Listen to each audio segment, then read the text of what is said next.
Hey, Spuddies, Potato Whiskey here, and welcome to Age of Wonders 4. Do you want to disappoint this little baby dire penguin? No? Then continue watching the video. And if you don't press the like button, he's going to come and get you. I don't want to cast any spells because I don't want to burn any of my mana. These guys forged an alliance. It's a little bit worrying. We are now very evil. My hope is that that will improve my relationship with... Goodness, what is the... How do I go to the Rally of Lieges? Hero overview. There's a way to see the free cities. Here we go, Shunla. So how do you feel about me now? Yeah, you like me more for my alignment, and our allegiance is increasing at what rate? I don't know how to tell. Yeah, we're getting +2. So we're 39 turns away from the Eldritch Pact. I will want to speed that up if I can. Our tri-stack is under attack. If I lose anything in this auto combat, I will fight it myself.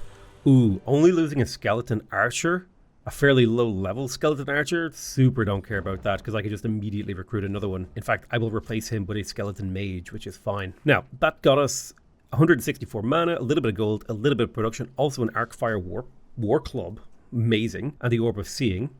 I'll take all those rewards. Brilliant. I'm definitely looking to found a city down here to claim all these resources in the long run. I'll move this hero forward to this tile. I will build the outpost that will be the precursor to the city that needs to claim all this space. I'll move my hero to here so that he's in range of this fight. I'll put my Astral Wisps back into his army to protect them. I'm going to scuttle back to my own territory to heal slightly faster with some of these units. Now, the army that's down in the Umbral Abyss here, these people, move them up to merge together. We've got discarded chitin here, drafter production. Let's clear them out. I'll auto combat that if I lose anything. Oh yeah, I will not accept a constrictor loss. No way. All right, we have the fire hex and they did group up for us, so I'm going to drop that fire hex on them like so. Now they have the fire hex, which gives them a 50% chance of sustaining extra damage when they're hurt. Let me clear all these. What are my most important spells? So Gilding Blast is insane. I'm going to add that to my favorites. I think it would be really cool if there was a way to get Retaliating Growths on a unit for a turn. Like if there was a unit that, like a way to make these constricting units really interesting would be if when they used their pull ability, they got Retaliating Growths for a single turn and then just add like a really big cooldown to this or something, or just no cooldown. I think that would make the unit a lot more interesting. Right now, they're pretty cool because they do a lot of constriction based stuff and unit kind of moving units around, pulling them into combat, which is awesome. Now, I do still think that the Conjure Tentacle is a very important spell, and Arcane Restoration is going to become more and more important for me. I do kind of wish I had the option of having a second layer of... I wish I could have up to 9 spells here and then have that correspond to my number pad, right? Like 1, 2, 3, 4, 5, 6, 7, 8, 9. Like kind of like hotbars in an RPG is like, would you like to enable the second favorite hotbar? Yes. And then I could have another like, or even just have a triangle of spells, another 3. I think 3 favorites is a little bit too restrictive.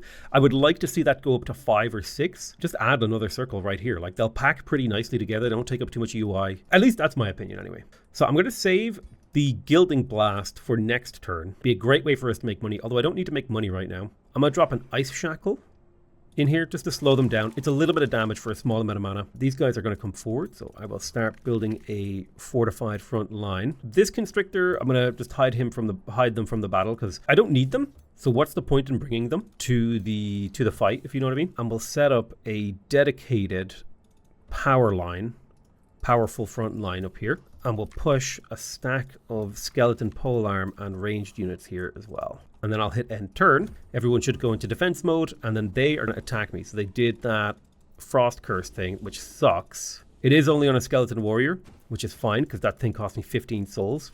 Very replaceable at this point. There's certain things I am willing to accept in terms of losses. Interesting that only some of these units count as magical origin. So you're magic origin, then what the hell are you? You're not hurt. That's why you don't need it. So I will shoot this guy 3 times, partially to weaken him and to apply Misfortune. That means he's going to do 30% less damage and have a chance to fumble, which is perfect. The unit that's most scary is probably, weirdly enough, this Astral Keeper, because he can do a lot of healing and all sorts of annoying things. I'll fire off at you with some weakening bolts. My hero, Eldritch Mind Control.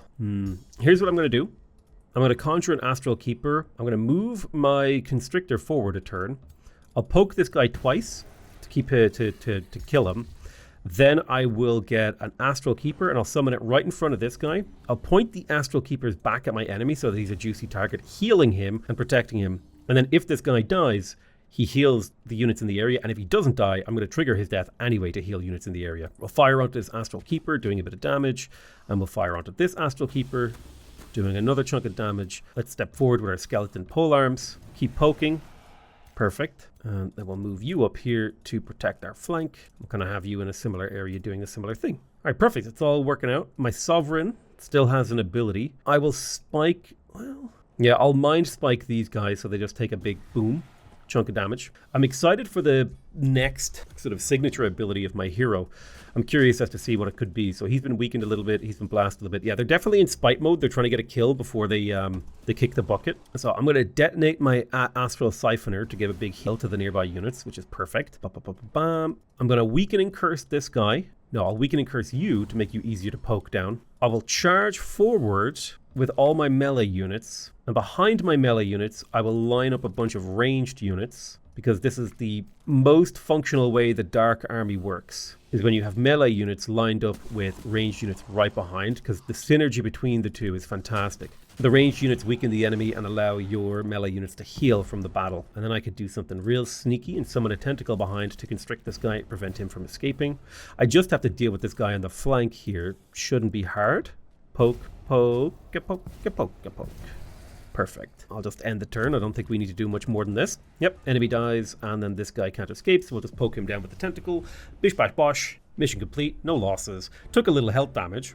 Not the end of the world. I would love to keep recruiting undead units down here, but my mana income will not sustain it. All right, what's next on our agenda? I think we want to go clear that Umbral Nest. I could start the fight on the Archon Blood. It looks like a really annoying fight. I'm going to do it anyway. Please just don't kill anything. Come on now. I lost a couple spearmen. They're not that big a deal. I'll accept it and raise some new ones. And I'm kind of making a compromise between like how bad the outcome of the battle was and how annoying it will be to fight the battle to its conclusion. Losing two tier 1 skeleton units that cost me basically nothing, that's an acceptable loss. Pitchvek built a storehouse. We have a nice pearl reef over here that is unfortunately occupied, so there's no point building on it. Yeah, but we want to focus on food in here. That's the big thing. Now, we can alternatively go for the Seafarers Guild in this city. This gives a much more balanced set of resources from our coastal tiles if we don't want to go down the path of the stonemason stuff. I would argue with the position of this city, the Smiths Guild is a little bit better because it would allow the city to do a lot more, especially if we could annex this blighted tree that would add extra mana and knowledge per forester. How many foresters could I make out here? I mean, we can make a lot of foresters. Yeah, the Seafarers Guild is really nice, but I think I'm going to prioritize the other one. Yeah, let's build that granary. We want this city to expand really quickly, grab as many tiles as possible. In order to bring the next tier of granary, the Estate Hall, we'll need 2 farms, and to boost it, we'll need a 3rd forester. So I'll grab myself another fish farm in here. Seems good. We built a sanctuary expansion down here. Unfortunately, we can only build that twice, and I'm going to get the Silver Tongue fruit, which is food, draft, mana, and a little bit of research. More importantly, we get the Silver Tongue fruit and the Void Stones, which have their own special effects. So I'm going to grab those. The Silver Tongue fruit gives us extra allegiance from our Whispering Stones, and the Void Stones gives us +2 allegiance with Umbral Dwellings, which is honestly kind of amazing. We could boost our allegiance again. I will make a sacrifice of souls. Now it's 17 turns until we reach our Eldritch Pact, so saves us a few turns. Stranglehold is ready to build a new building. It is quite expensive to go up to a tier 3 stronghold. I would like to annex the Scorched Forge into this city. It would lower the cost to recruit units in here by 25%, which is really, really powerful. I would need to attack this with some sort of strong army, and I'm just not in a position to do that right now. I have plenty of money. I could start looking into developing a few more unit stacks, like Night Guards combined with Night Guards or Constrictors. Okay, you sunder their defense and resistance when you're adjacent to them, which is really powerful. You have Cold a Weak, naturally. Constrictors are very, very strong at tackling enemy ranged units. Warlocks are really good at weakening enemies and sundering them and setting them up for damage, particularly because Cold a Weak works in conjunction with that. So the question is, if I were to recruit a tier 2 stack, let's say, with a Necromancer, It's 12 gold per unit. 12 times 6 is 60 gold. So it cost me 72 gold per turn to maintain a full tier 2 stack. I think I like the idea of getting a necromancer in here, for sure. Although perhaps not. I'll start building... Constrictors are just really cool. I'll build a couple constrictors. That's 2 constrictors. In Dievo Vec, we're making use of skeleton archers. I'm probably just going to disband this one because it's just sitting there using up mana. And instead I'll recruit 2 warlocks in here to join this army. I will build a library in Stranglehold because it's a cheap building that'll increase my research marginally. And that's the end of the turn. Each turn, it takes a little bit of time to do each turn right now, but we are slowly expanding, becoming more powerful, getting the hang of things. Okay, I was kind of expecting this attack. I was hoping it wouldn't happen. Let's have a look at how the auto combat does. Auto combat, no notes, no losses. Perfect, I'll take it. Another auto combat potential here from a Marauder Guard. No notes, no losses. I'll take it. We take these easy wins any day of the week that we can. We could raise a Skeleton Mage. I'm going to go ahead and skip that. And we'll skip that too. Now this guy, Akri the Keeper, did level up. I'm going to give him endurance training to make everyone in his army stack stronger. So now all of these Astral Wisps basically act like they're a tier up because they have 2 extra status resistance. Tier 2 units, if I have one nearby that I can show you right here. Tier 2 units naturally have a status resistance of 4. Or is that coming from... I think it might actually be a natural status resistance of 2. Let me check. I don't see a way to check it, but I'm pretty sure it's +2. Might be +1 per tier. I don't remember. Maybe not. I swear I remember that being true. What the hell is this? An Umbral Juggernaut. Dude, that unit is sick. It's... Oh, dude, this is triggering my trypophobia. Like, just... Ugh. Look at this. Disgusting. Jesus, get this off my screen. That's horrible. I love it. My Sanctuary Outpost is ready to annex a tile. So the 2 choices that are kind of presented to me... Well, there's 3 choices. 4 choices. We get this one. 10 mana, 7 research, 30 gold, 5 mana, 2 research, and then this would further open up this tile, and this tile. So if I was to take this one and this one, that'd be all the gold ever. I could also take this to get the Astral Dew. Question is, do I already have Astral Dew? I do. I think I'm going to take the chitinous growths because I really want that money. The money is super nice. It's hard to justify taking anything else. Now, I have been slowly making friends with Crystallios here. They don't love me, but they have been accepting my pact of cooperation. We are slowly building up to that. So there is some potential there. I'm going to pop up to the surface, and this outpost over here that I settled a long time ago can finally start to become its own city. There's plenty of things nearby for it to claim. The map is looking a little bit more under control now. I'll bring my ruler up here. I'll build a road just to speed him up a little. I'm going to take on this Umbral Nest. I will need a couple army stacks nearby to provide the assist. There it is.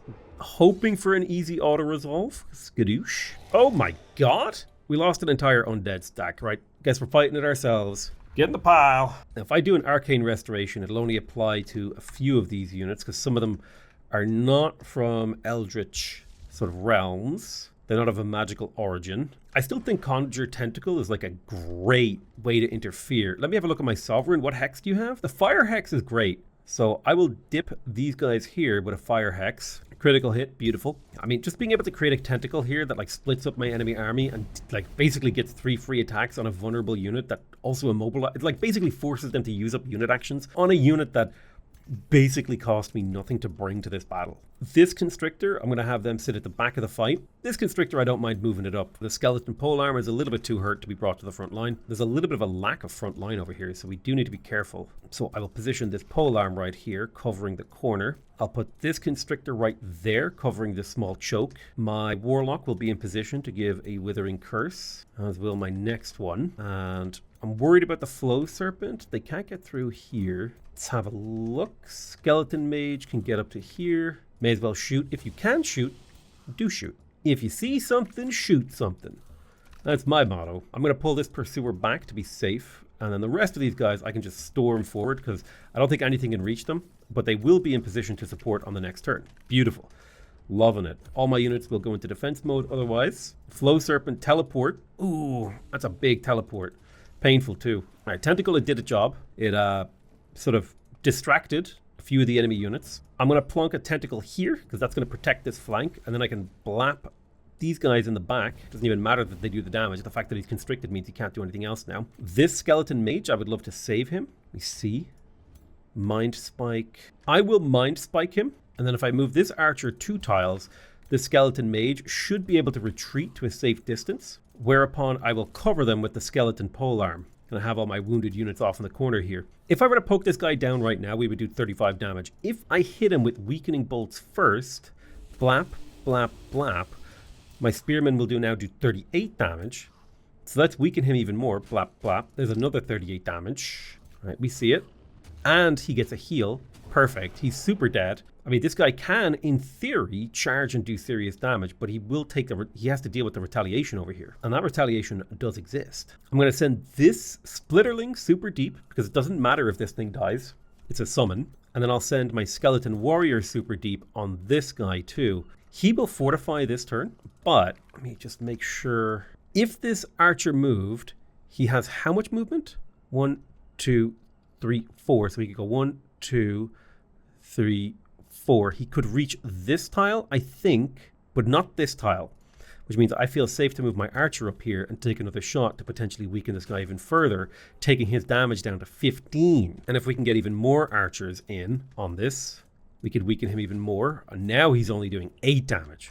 Beautiful. This is why I talk about, like, the dark culture. It deals damage to have higher health. Oh man, I could whip my constrictor forward and whip this character, blam, now they're dead. And they have a first strike, so it doesn't even matter because they have double retaliation.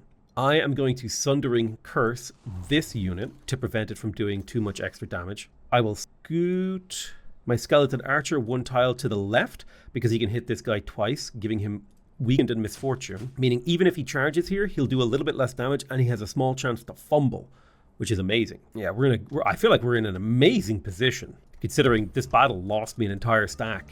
And now, oh, yep, he got constricted by the tentacle. He tried to do the charge attack. The tentacle triggered. Boom, constricting. This is the power of the tentacle. It prevents damage and lets you defeat your enemy in detail by defeating one piece of their army at a time. It's really, really powerful. The ability to weaken enemies is so good. Because here's the thing. If you have 5 stacks of Strengthened, you do 50% more damage. Meaning, you know, a unit with 150 health, you will kill as fast as a unit with 100. If you have 5 stacks of Weakened, you do half damage, which means killing a 100 health unit is like killing a unit with 200 health. So I really do like how Weakened works for the dark culture. I don't know if I would say dark is my favorite culture, but it's up there. We do need to deal with these guys. He is constricted. I'm going to further weaken him. Blap, blap, blap. So he's weakened for 3 turns. So even if you could get the attack in, he would be super weakened. There's the Misfortune as well triggering. We'll step you forward 1 tile. This guy needs to be weakened. He has no stacks of weakened on this Will Thief. So let's blap, blap. Now he could reach us. So I'm going to move my Skeleton Polearm unit up here and fortify him to lower the number of units that he can get access to. I would like to get rid of you. I can hit you with a Mind Spike. Yeah, I'll Mind Spike him. Did great damage. We can definitely deal with you. Misfortune on the Fire Hex. I'll charge forward with my Skeleton Warrior. And I'll poke him in the booty. A booty poke. Run forward with my Skeleton Archer. A single shot here will weaken him. Dude.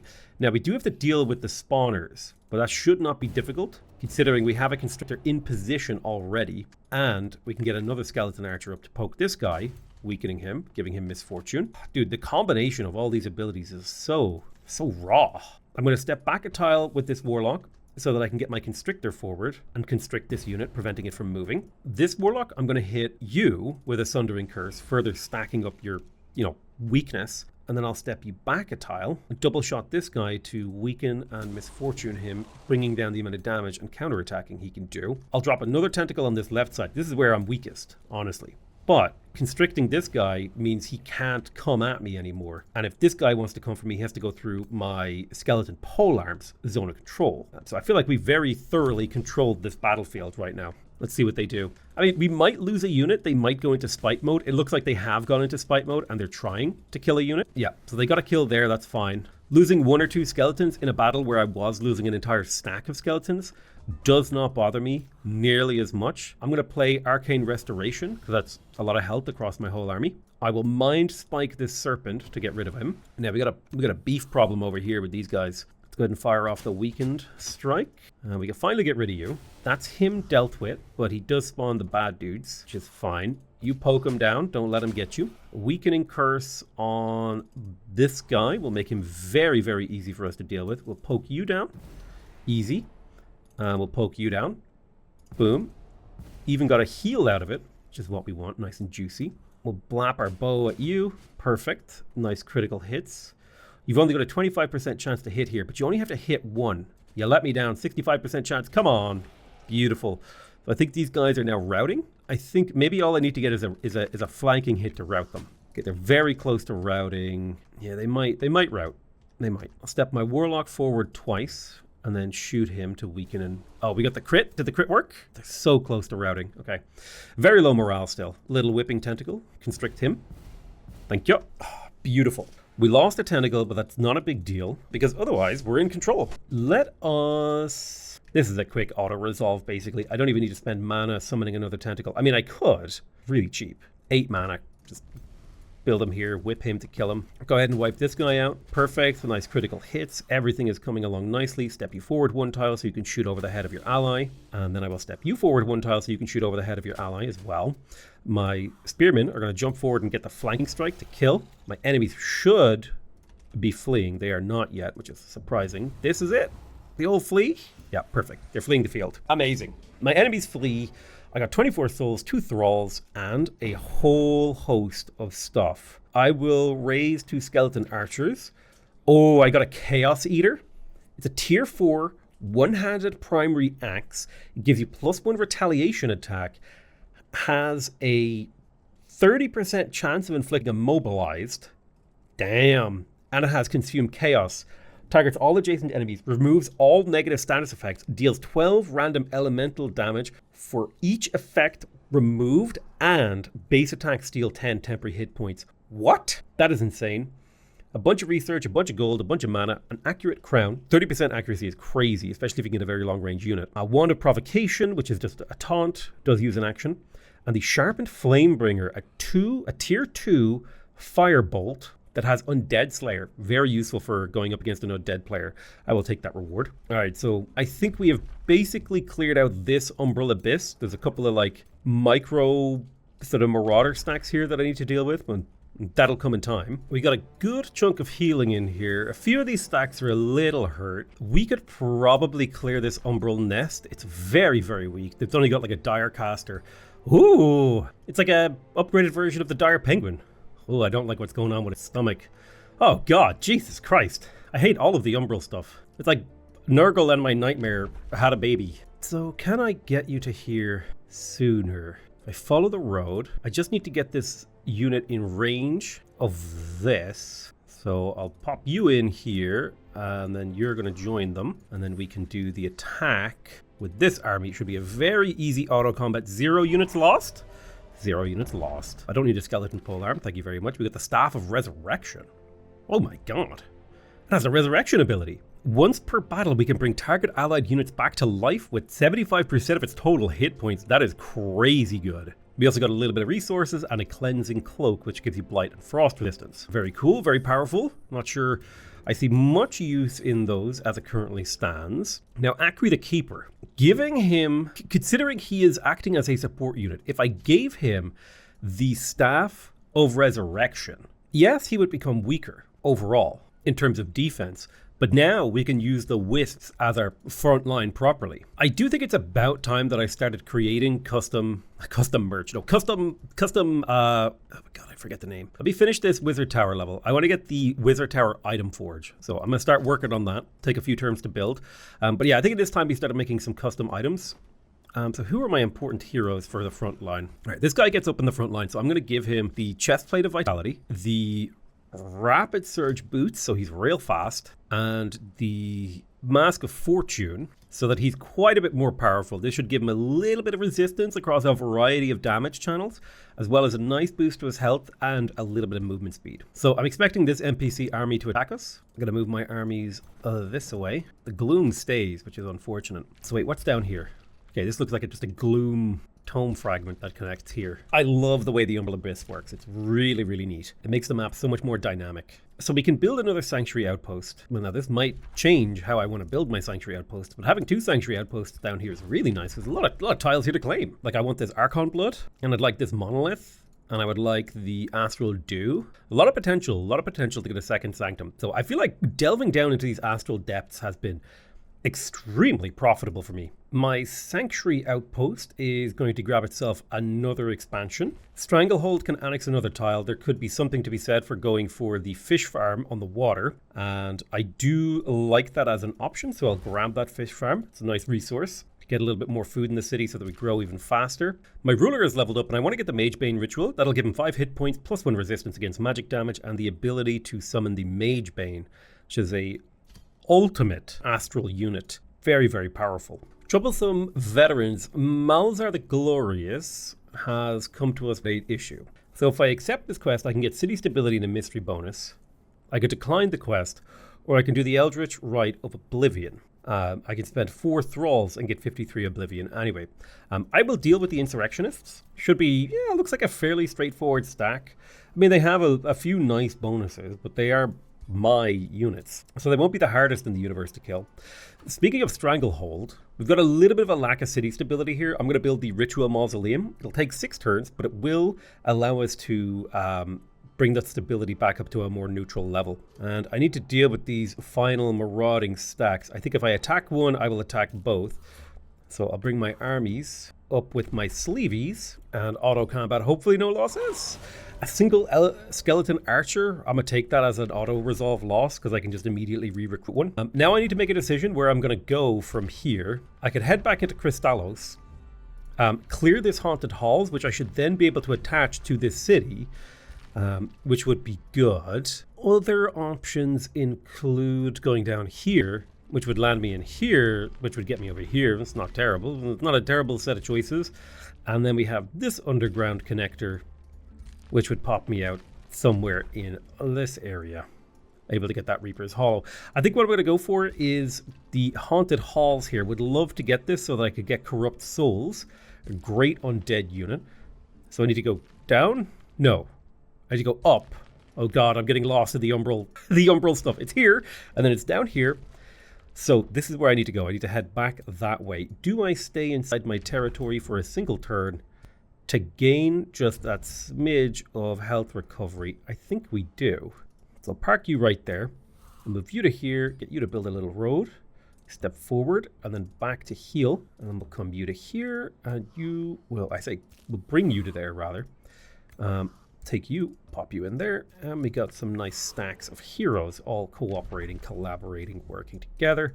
We got a nice triple stack of low tier units plus a stronger stack. We have finally cleared out this area in the north. I will start with a work camp, and we can begin claiming all the little resources in here once we actually turn it into a city. I still need to clear this mana node. That should be easy for one of these heroes to do. So I'll bring this guy over. I'll even build a road. And I'll park him on the edge of the outpost so he can get a reasonable heal. What's down here? Altar of the Ancients. Counts as a mine. Magical origin units cost 50% less gold and 50% less mana unit upkeep. Allows me to get the Phoenix. Very powerful. We would love to clear this.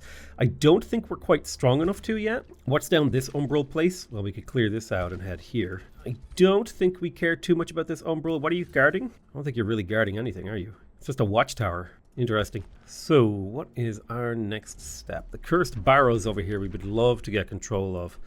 Unfortunately, we don't. Do I think I could build an army strong enough to go down there? It's possible. It's very, very, very, very, very, very, very possible. If I could get some warlocks to back up Malzar the Glorious, I think I could go down there, but I would need them to be of a higher level, because right now, I'm kind of relying on the fact that these Dark Warriors are quite a high level. Okay. I tell you what I will do. For one turn, I'm going to pop you in here just to heal you up while I have a little bit of a think about where I want to put these guys to work. We have successfully negotiated a Pact of Cooperation with Crystallios. That's going to give us the Pact of Cooperation. We can now trade with them. Let's have a look at Cooperation. I can buy their Focus Crystals. I can trade 24 food.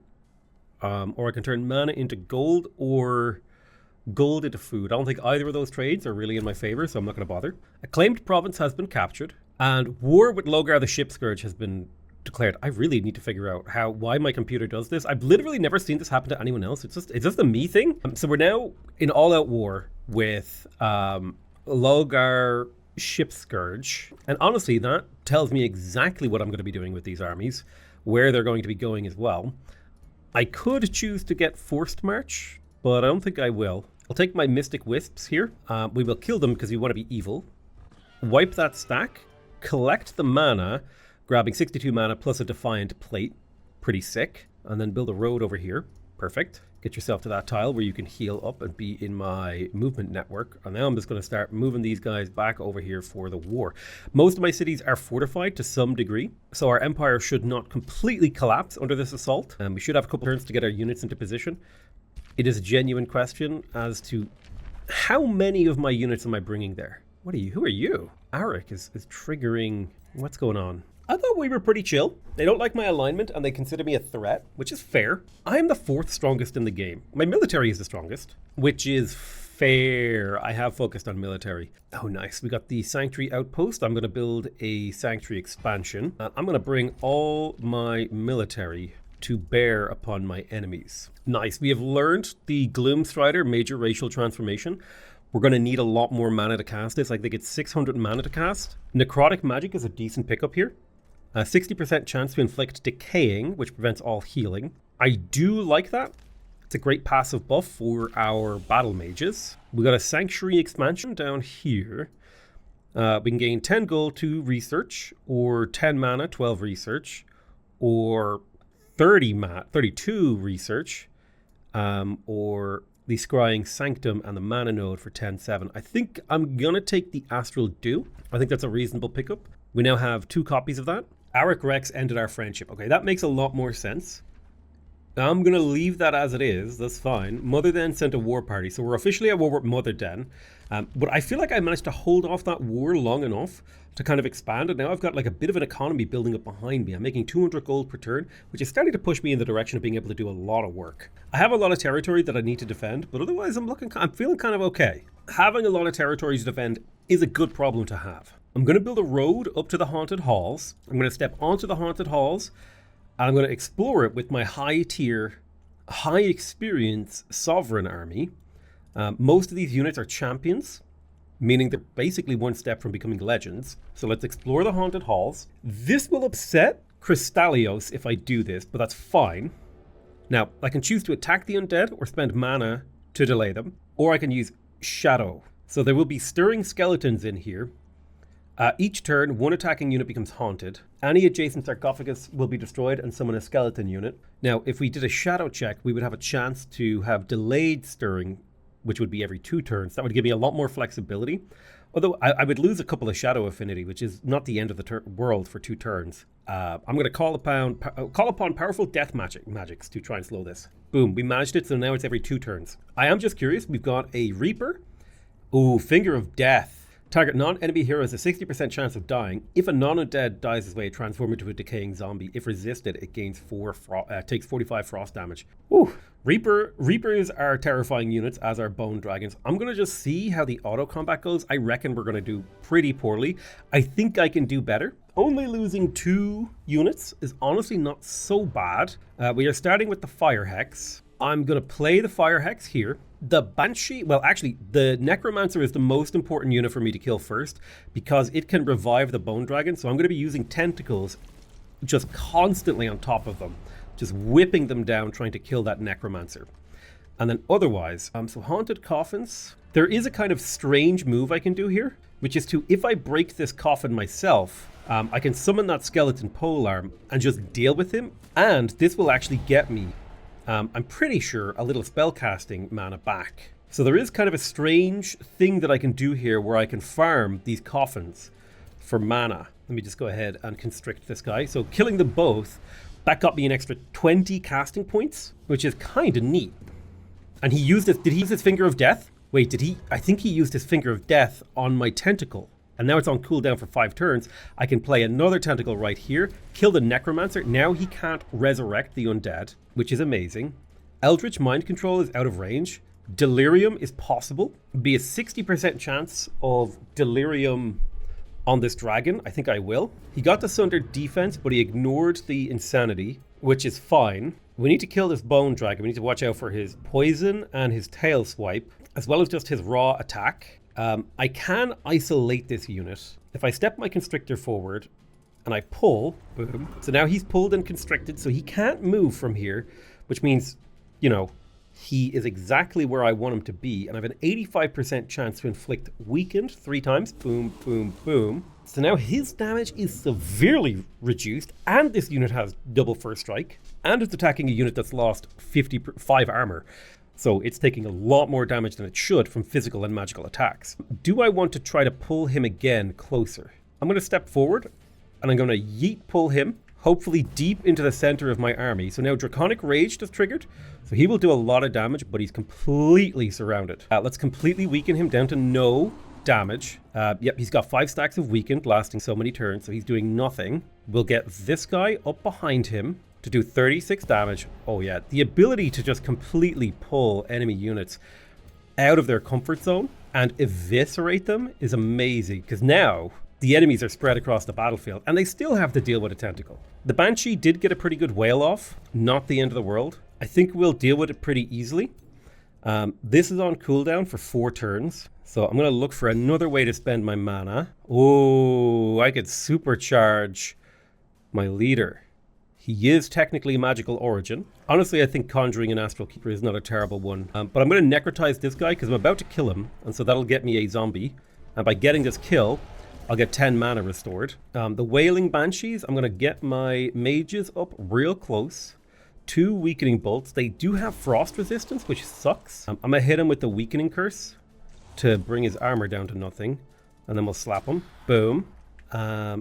And my hero will soon have another Hex. I'm going to get my hero to break this sarcophagus, and I will Eldritch pull this guy so that he's completely surrounded. I'll poke this guy down to get a little bit more mana. Boom, there's 10 mana. And we're up against a Reaper, so he can't use his ability for 3 turns.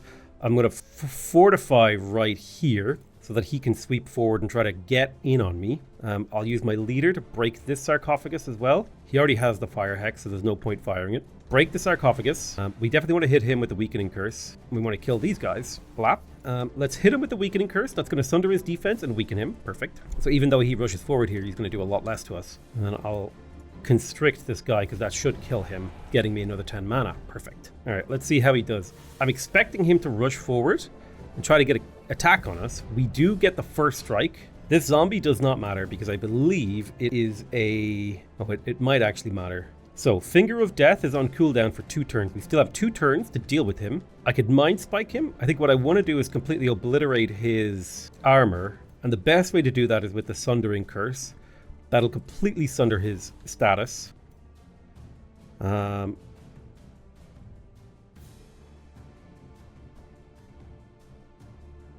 want to lower his resistance more. So I will cast a Baneful Curse on him. So now he has fully sundered defense and fully sundered resistance. He'll take maximum amount of damage from my army. So take, for example, if I were to poke away at him here, he'd take 36 damage. I want to weaken him more. His counter attack, like he's doing 45 damage. So if I could get some more weaken stacks on him, it'd be great. 90% chance for weakening. Now his counter attack is doing 36 damage. That's ideal. Ooh, I have an idea. I'm going to step you back 1 tile, and then I'm going to grab him in. And I think that got us a... Now this gets us a flank. Oh!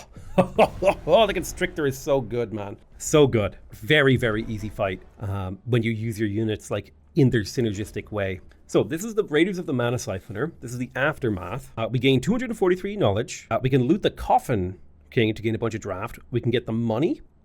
We can gain the Mana Siphoner, really nice, or we can not be a grave robber. I think the best thing to take is the money. That's going to give me economy. Also, the Haunted Halls now belongs to me, which means we can annex it to a territory.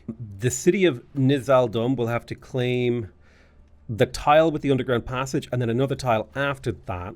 But that won't be too difficult because the city did just come online. I'm going to start it on a storehouse to start that growth. And the nice thing about this is it will scale off the number of heroes we killed. It'll give us a bit of research, a bit of Imperium, all that juicy stuff. Now, let's head up into the quote-unquote real world with our troop armies that are here, that were there in support of the Sovereign. We shall bring you along, good sir, and we'll bring you along as well as you when you have the movement to do so. Perfect. I will swing. I need to deal with this army outside of my capital. I'll swing over this Warlock because I'm building up another army stack here. Necrotic Magic has been finished researching. I need to save a little bit more magic because I really want to cast... goodness, I can't find what it's called. Gloom Strider here. It's going to take a little while before we can cast that. Devovec produced a Warlock. Pitchvec can annex a new tile. We do need to deal with the water stuff in here at some point. So to build the next tier of granary stuff is an estate hall, which requires a third forester to be built boosted. That would take 20 turns to build as it currently stands, which means we need to build a workshop first because the city's production needs to go up. We should at least get the workshop and the stonemason. And that'll keep this that'll keep the city busy for a little while. I will grab another forester so that the estate hall is boosted. We definitely want the estate hall. We don't want the farmers guild, but I will take the estate hall because that gives a 30 food boost. Very, very powerful for growth. We got no governor in Nilzadum. Do I have a governor to assign? Acri the Keeper can be assigned to this. We're working on the storehouse, which is fine. Man, things are looking up great for my empire. I'm having a wonderful time. I got a huge Eldritch Abomination empire. We're spreading our little noodly tendrils across the galaxy, across the verse. So Motherden has sent an army to attack me, which is fine. I'm going to take these 2 hero stacks to clear this quest stack. I might even just clear it with Filra the Knight. They might be pretty close to a level. 16 experience for a level, 5 experience. I'll use both. I'm curious. Should be a pretty easy clear. I can block growth and stranglehold and gain alignment. Nope, you made your bed, now die in it. It should be a super easy auto combat. Shouldn't lose a thing. Some more of my units leveled up. Amazing. I could even raise them as undead units to fight with me. I did just get into a war, and this is like a whole army stack for 90 souls. Hell yes. So we finished the troublesome veterans. We can gain stability, gold, or training. This is like 11 turns of draft and stranglehold. I'm going to take the gold. I like having lots and lots of gold. I need these armies to go through. Get my sovereign to pop through as well. Now we're looking at an Eldritch zone. I would love to keep conquering the Umbral Abyss, and I think I will, because the more Umbral Abyss that I clear out, I'm getting so many resources from down there.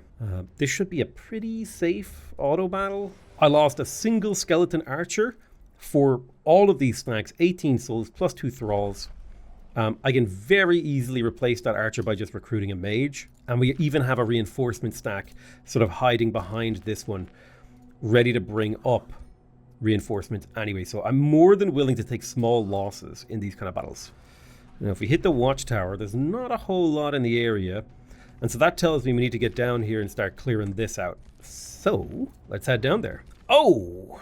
We got a battle against a flesh abomination. It is a 1v1 because it is in a tunnel.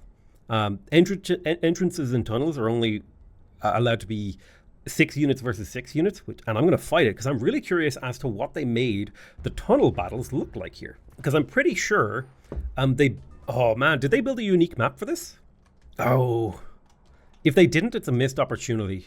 So Gloom Shrooms are explosive and flimsy. Really cool. We have Fire Hex as an option. I seem to be getting the Fire Hex a lot. I will fire it off because it's a decent hex. Conjuring a Tentacle can really mess up these wisps. So I'll conjure a Tentacle right here. There's still a chance that it gets stunned on the first attack, which is fine. It's still here, distracting. So this Flesh Abomination is kind of an interesting unit. Melee Strike, it's a Curse Eater. Oh, it's quite scary. We're going to need to deal with him. My main hero has acted. I will put my Splitterlings over here on defense mode. And I will bring my Constrictors forward, ready to hold the line. And my Warlocks can come forward as well. But the Independents are moving. Yep, they're going to blast the Tentacle, wasting unit actions, okay? So just imagine these units just got stunned.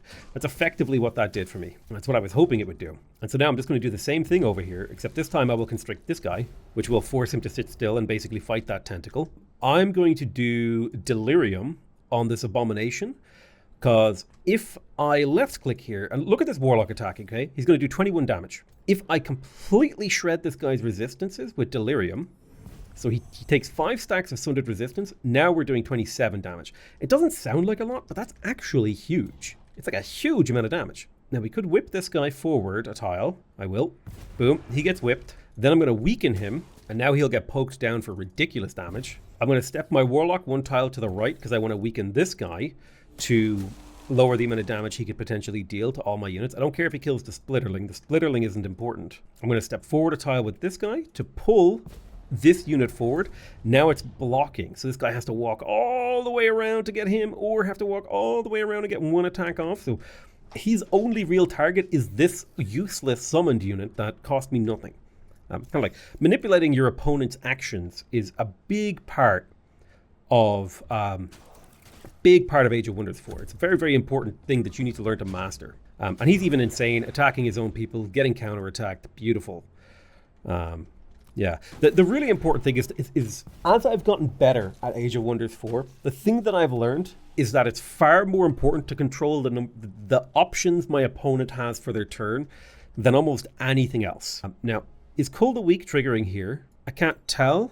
I will do a weakening curse here, so that Cold a Weak is definitely triggering. I'm going to move my Constrictor up to right here, and then I'll grip this guy, and then I'll move my Constrictor over to here and grip him again, bringing him in range of my Warlock and my Sovereign. I'll do a Sundering Curse, and then blast him with the Mind Spike. And I will pop a Tendril down here just to make his life harder. Beautiful. Right, my opponent should be basically miserable now.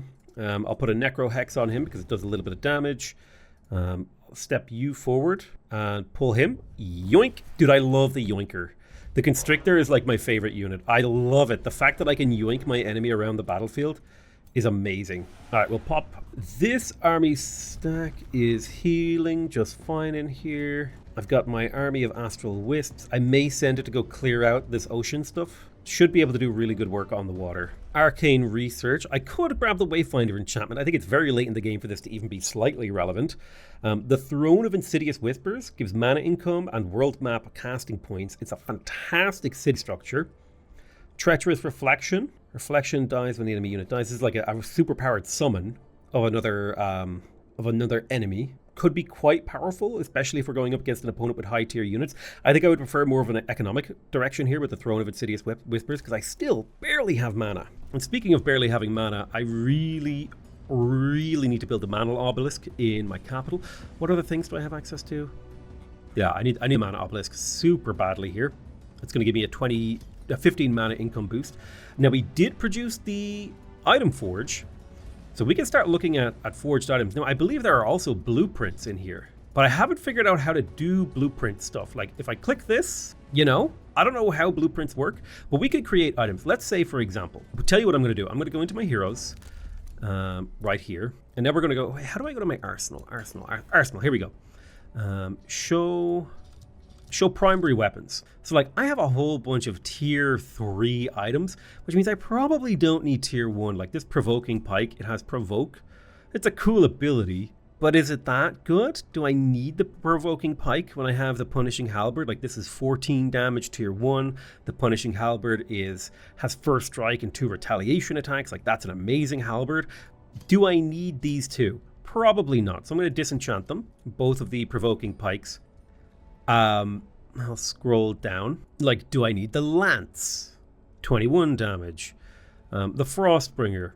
Both of these are cool items, but they're like really light. Now the Blighted Chaos Eater, now that's a cool item, right? It's got the chaos thing on it versus just being a Blightbringer. But it is only tier 1. Do I need these tier 1 items versus having higher tier ones? Probably not. So I'm going to take all of these and just disenchant all my tier 1 items because they're kind of just filling out my item list. I don't need them. So now I've got 280 binding essence to play with. Let's say we really needed, what I need? I need for one of my guys. Damn, you know what? I really need a new helmet. So let me go ahead and build this like Eldritch helmet. I really need just like a little bit of defense, a little bit of health, and a little bit of resistance. Okay, so if I forged this, it would cost me 180. With just the defense on it, right? Remember, a tier 1 item, this would be a tier 2 item. A tier 1 item would cost me how much? Yeah, a tier 1 item would cost me 110. With one ability, it's 50. So I think it's 50 per infusion point plus 10 per infusion point. So the first infusion point is 50. The second infusion point is 110, and the third is 180. So, like, we could build this very well-rounded resistance item for 180, and like +1 resistance, +5 hit points, and +1 defense. You don't get much better than that on a helmet. You know what I mean? You could maybe add status resistance to this if you wanted to make it a lot better, but you're paying an extra 80, and it does make it a tier 3 item. Now, in terms of locked things in here, I would prefer, but you know, to play around with a few other things, but this is honestly a really damn good item. Like, status resistance, hit points, and defense. This is an all-around, just my unit is harder to kill, which is great if your unit has been having survivability trouble. Most armor is going to look like this, with the exception of, like, you know, it's going to look something like this. Let me go ahead and, how do I clear the infusions? So let's say I wanted to build a torso item, right? I want to build an Eldritch torso item. I can add 20 extra magic damage, and if I can get another attunement, fortune, star blades, bolstering regeneration, getting attacked will give you regen. Yeah, like 20% magic damage, super good. That's a great item. Stick +1 health, maybe a defense, maybe a resistance on there. We got. Now we're cooking. You know what I mean? We got a tier 4 item that is very slot efficient. Now, kind of taking a look at my heroes, like Malzar the Glorious. He's currently using a chestplate vitality, right? That's 2 defense and 10 hit points. Let's just hypothetically, we pop in here, and we were to try to match that. So I'll go to torso, chestplate of vitality. I can't even build that. Okay, the best I can build is 1 defense and 5 hit points. Now things start to get really interesting when you start building trinkets and wands. Like I can make a wand here, like an Eldritch wand, with heal, magic missile, just fires a bolt that always hits, spider summon, spawn a hatchling. Heal's a great one. Heal's a great one in my opinion.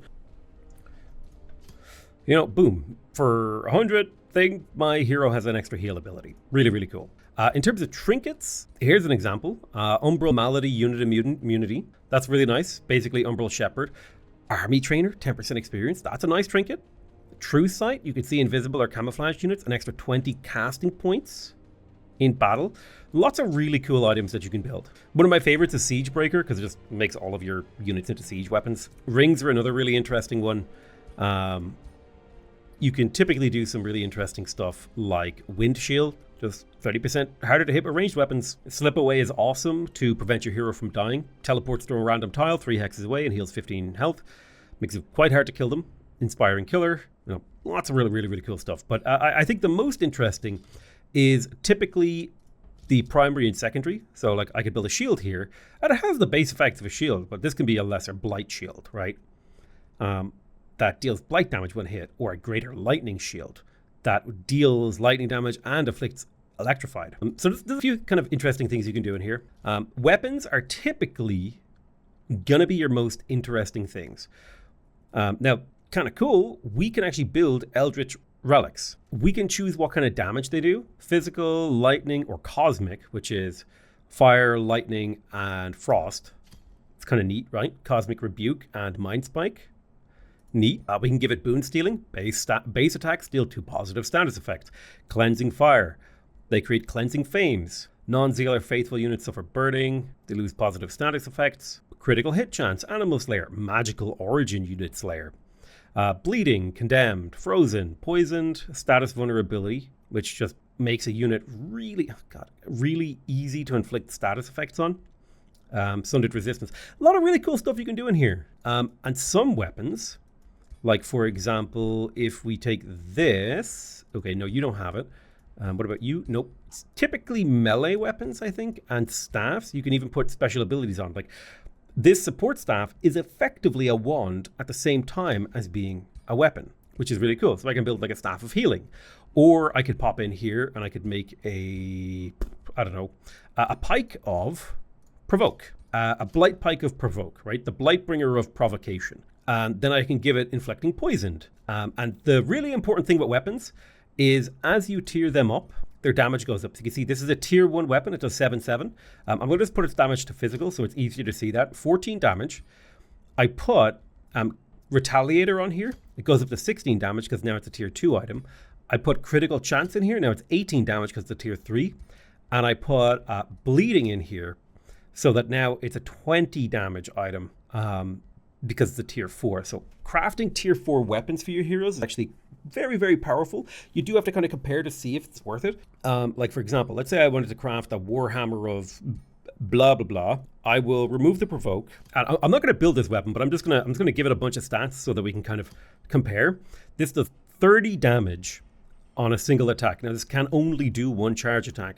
But if I go and I look at Malzar the Glorious, his weapon does... I think he is boosting the damage of this weapon. There's a way for me to check that. So this Chaos Eater, the tier 4 weapon, does 16 damage per hit with this guy. And then if I check it on Malzar, the Chaos Eater does 22 damage. So he is boosting it. So imagine 30 damage going up by some whatever amount of percentage this guy increases damage by, you know? Like, so the tier 4 weapons, really, really important because that's your base stats and it gets modified by everything that comes after that. Anyway, bit of a discussion on weapons. This outpost is ready to expand. We have a few kind of good options. I do think a conduit to grab the Rainbow Clover, or the conduit here is nice. Alternatively, building a conduit to get the mana node. That's a nice 15 mana per turn on this outpost. I'm going to build the palisade walls and the stone walls in here nice and slowly. We're not quite ready to found another city. I do need to get expanded governance 2 to get +1 city cap. It'll take me a long time, but I will do it. My sanctuary outpost is ready to annex another tile. I think we take the Archon Blood here. That's 20 mana per turn, plus an extra 2 research per turn. Archon Blood is also quite good. And then we're going to tell this to build another sanctuary expansion. I'm also going to tell you to build palisade walls. I think it is good to build walls in your outposts. It buys you time to save them should they get attacked. Now we have Archon Blood as well as Astral Dew. We just need a Tranquility Pool to activate Cosmoflux Elixir, which will give Province Improvers with mana resource nodes +5 knowledge and mana. It's fantastic. Right, so we're heading down into the Umbral Abyss with our Sovereign. I'll pick up this tiny chunk of mana. There's an Umbral Nest to my east, so I shall move along there. Oh my sweet unholy Christ, what is that thing? It is huge. This is an Umbral Tyrant. 160 health, Umbral Oppression, Umbral Taint. Oh God, I don't want to see his Umbral Taint. Jesus. I don't want to see what that thing could do to my army. Well, suffice to say, we got a hell of a battle ahead of us here. It's saying it's a risky battle. I'm hoping I can use a lot of magic spells to make it less risky. But this is why we summon the Undead, because it makes it a lot easier for us to fight sustained wars when you can replenish your infantry from killing your opponent. All right, I'm going to go ahead and see if I can capture this guy's hero. I will auto-combat it to see how it goes. We didn't lose anything. All of these units are becoming exalted. This hero leveled up as well. Malzar the Glorious. Beautiful, beautiful, beautiful. We got a little bit of resources from that fight, and we can raise some more units. I am going to raise the dead to make this war easier, so that way I just have hordes of crappy little tier 1 units to kind of throw at my enemy, because all it costs me is souls and a little bit of mana upkeep. Now that I have the mana saved, I'm going to hit up Gloom Strider so that we can Umbral Demonify our Empire. I think the first person I'm going to deal with is Motherden. I'm going to pop down here, crack this city like an egg, big old cosmic egg. We're going to pop it open. So we shall pop you over here. These units are pretty worthless, the ones that I just recruited, by design. I'm going to spend 8 gold to finish my Warlock this turn and get him into this stack over here, because I want Malzar to command this higher tier unit stack. We're quite a while away from getting a new hero, which I would like to do. All my heroes would instantly gain 1 rank. That's quite powerful.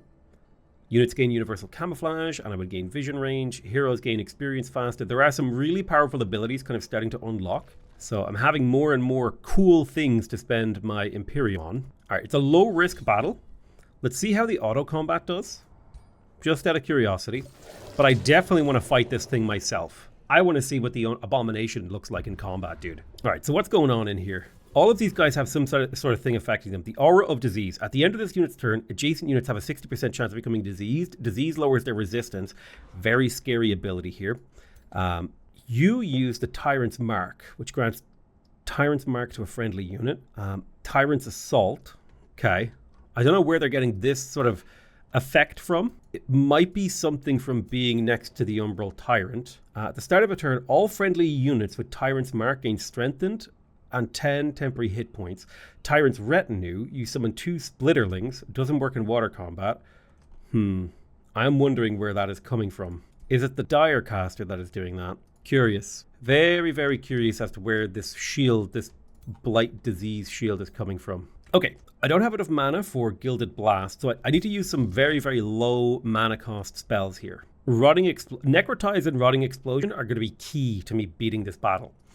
Because they don't cost, the combo doesn't cost me much mana. I'm going to Necrotize this weak unit right here. My leader has the Necro Hex ability. If I play the Necro Hex here, that is going to be huge. So if I can kill them, it'll become a decaying zombie. That's great. And this unit is almost already ready to become a decaying zombie. We could almost get that kill. So close. Let's have a look at the battle's front line. I think the natural thing to do is to use the skeleton warrior as a pivot point around which this whole army operates. I will create a screen. This skeleton is defense moding, protecting him. And then the screen curves, so enemies have to run around quite a way to actually get to the juicy underbelly of my army. And then I'll set up my army like this. We're a little bit vulnerable to any potential AoE stuff. That's not a big deal. Especially because I'm going to be covering the flanks of these guys with my constrictors on the left. And they're going to be covered by my warlocks. And then, let's see, what do? You're a mature splitterling. So let me run up here to intercept your attack vectors. And then I'll just run a bunch of guys up here. It's pretty long range, but we will be able to get maybe a hit or two. And a hit or two are all we need. Now I need to be careful not to be in range of the Spirit Hawk coming to the right. And so if I were to step on either of these two tiles, I would not be in range of the Spirit Hawk, which is fine. So that's what I'm going to do. Got my Pursuers up here. And really, we're just looking to get Misfortune inflicted on this guy and a little bit of weakened so that when he runs forward, he won't do that much damage to us. We're in a great spot for next turn, though, I feel like. Like, ow, yeah, sure, you did a little bit of damage. Now, this will hurt. 2 grazes. Perfect. Nice. Disrupted. Band of Wrath. He's going to run forward and poke me. The Tyrant is scary. That's a lot of damage with that spike ability. I am expecting to lose a couple of skeletons. Now, where are the units that were inflicted with that thing that makes them spawn units when they die? You definitely had it. Let me see. Can I find someone who would be an easy kill? This guy will be an easy kill. Let me step forward. I'll poke you once. There's a decaying zombie. I'm going to step... You're going to run away. That's it. You're just in full retreat. You did what you needed to. A weakening curse on this guy could be good. I think that's what we knew. That'll sunder him. And then this is just an easy kill now. Perfect.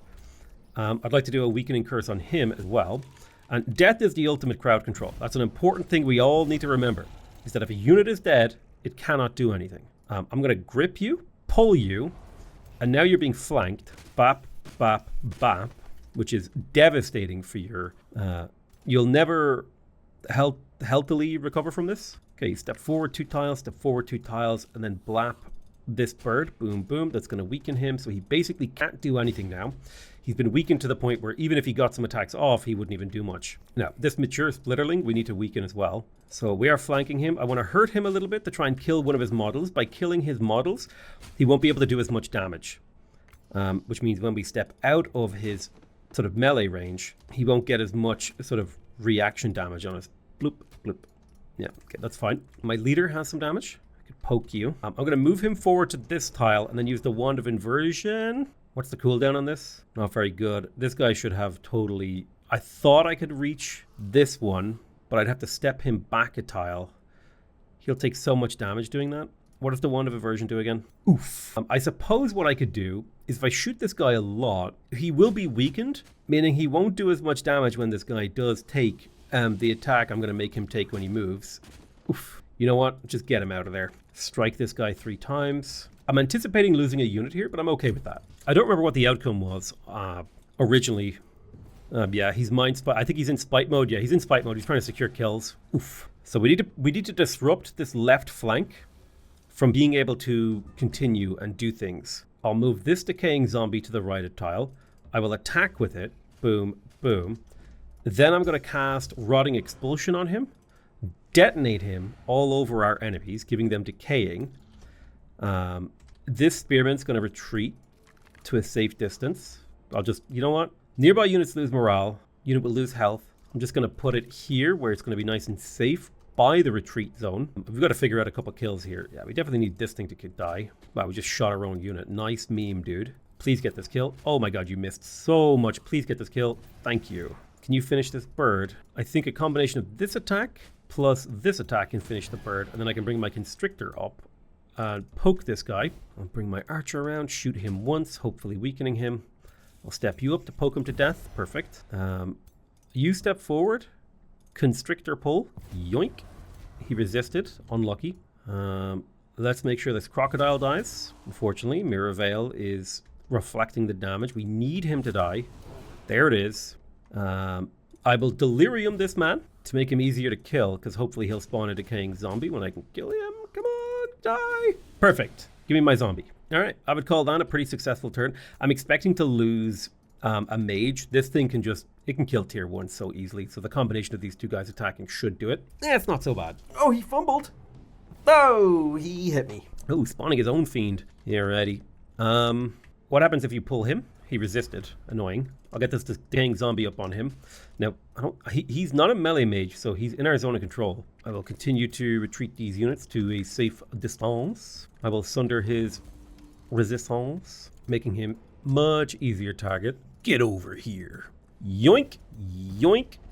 There we go. We yoinked them over to where my pursuers should be able to finish him. Hopefully 50-50. Wow, you shot your own guy. Nice. Nice meme. Nice meme. Come on, give me a 5%. Oh, hit a wrong guy. Oh well. 5%, 25%. Oh, easy Katka. Now, is this guy a melee mage? He is not a melee mage, and do you know what that means? It means if I put a tentacle beside him, he will not be able to act, especially if I get the constriction off. We didn't get the constriction, but now we can't do the Tyrant's Assault. Perfect. And I would call that a pretty successful battle. I do still have a couple of units that I can act. I could Mind Spike him. Ooh, Frost Hex. I will Frost Hex him because that'll make him easier to kill. I want this guy to die. Boom, boom, boom. All right, let's see what they do. Defense mode. Yeah, he goes. Big damage, big spike. Unlucky.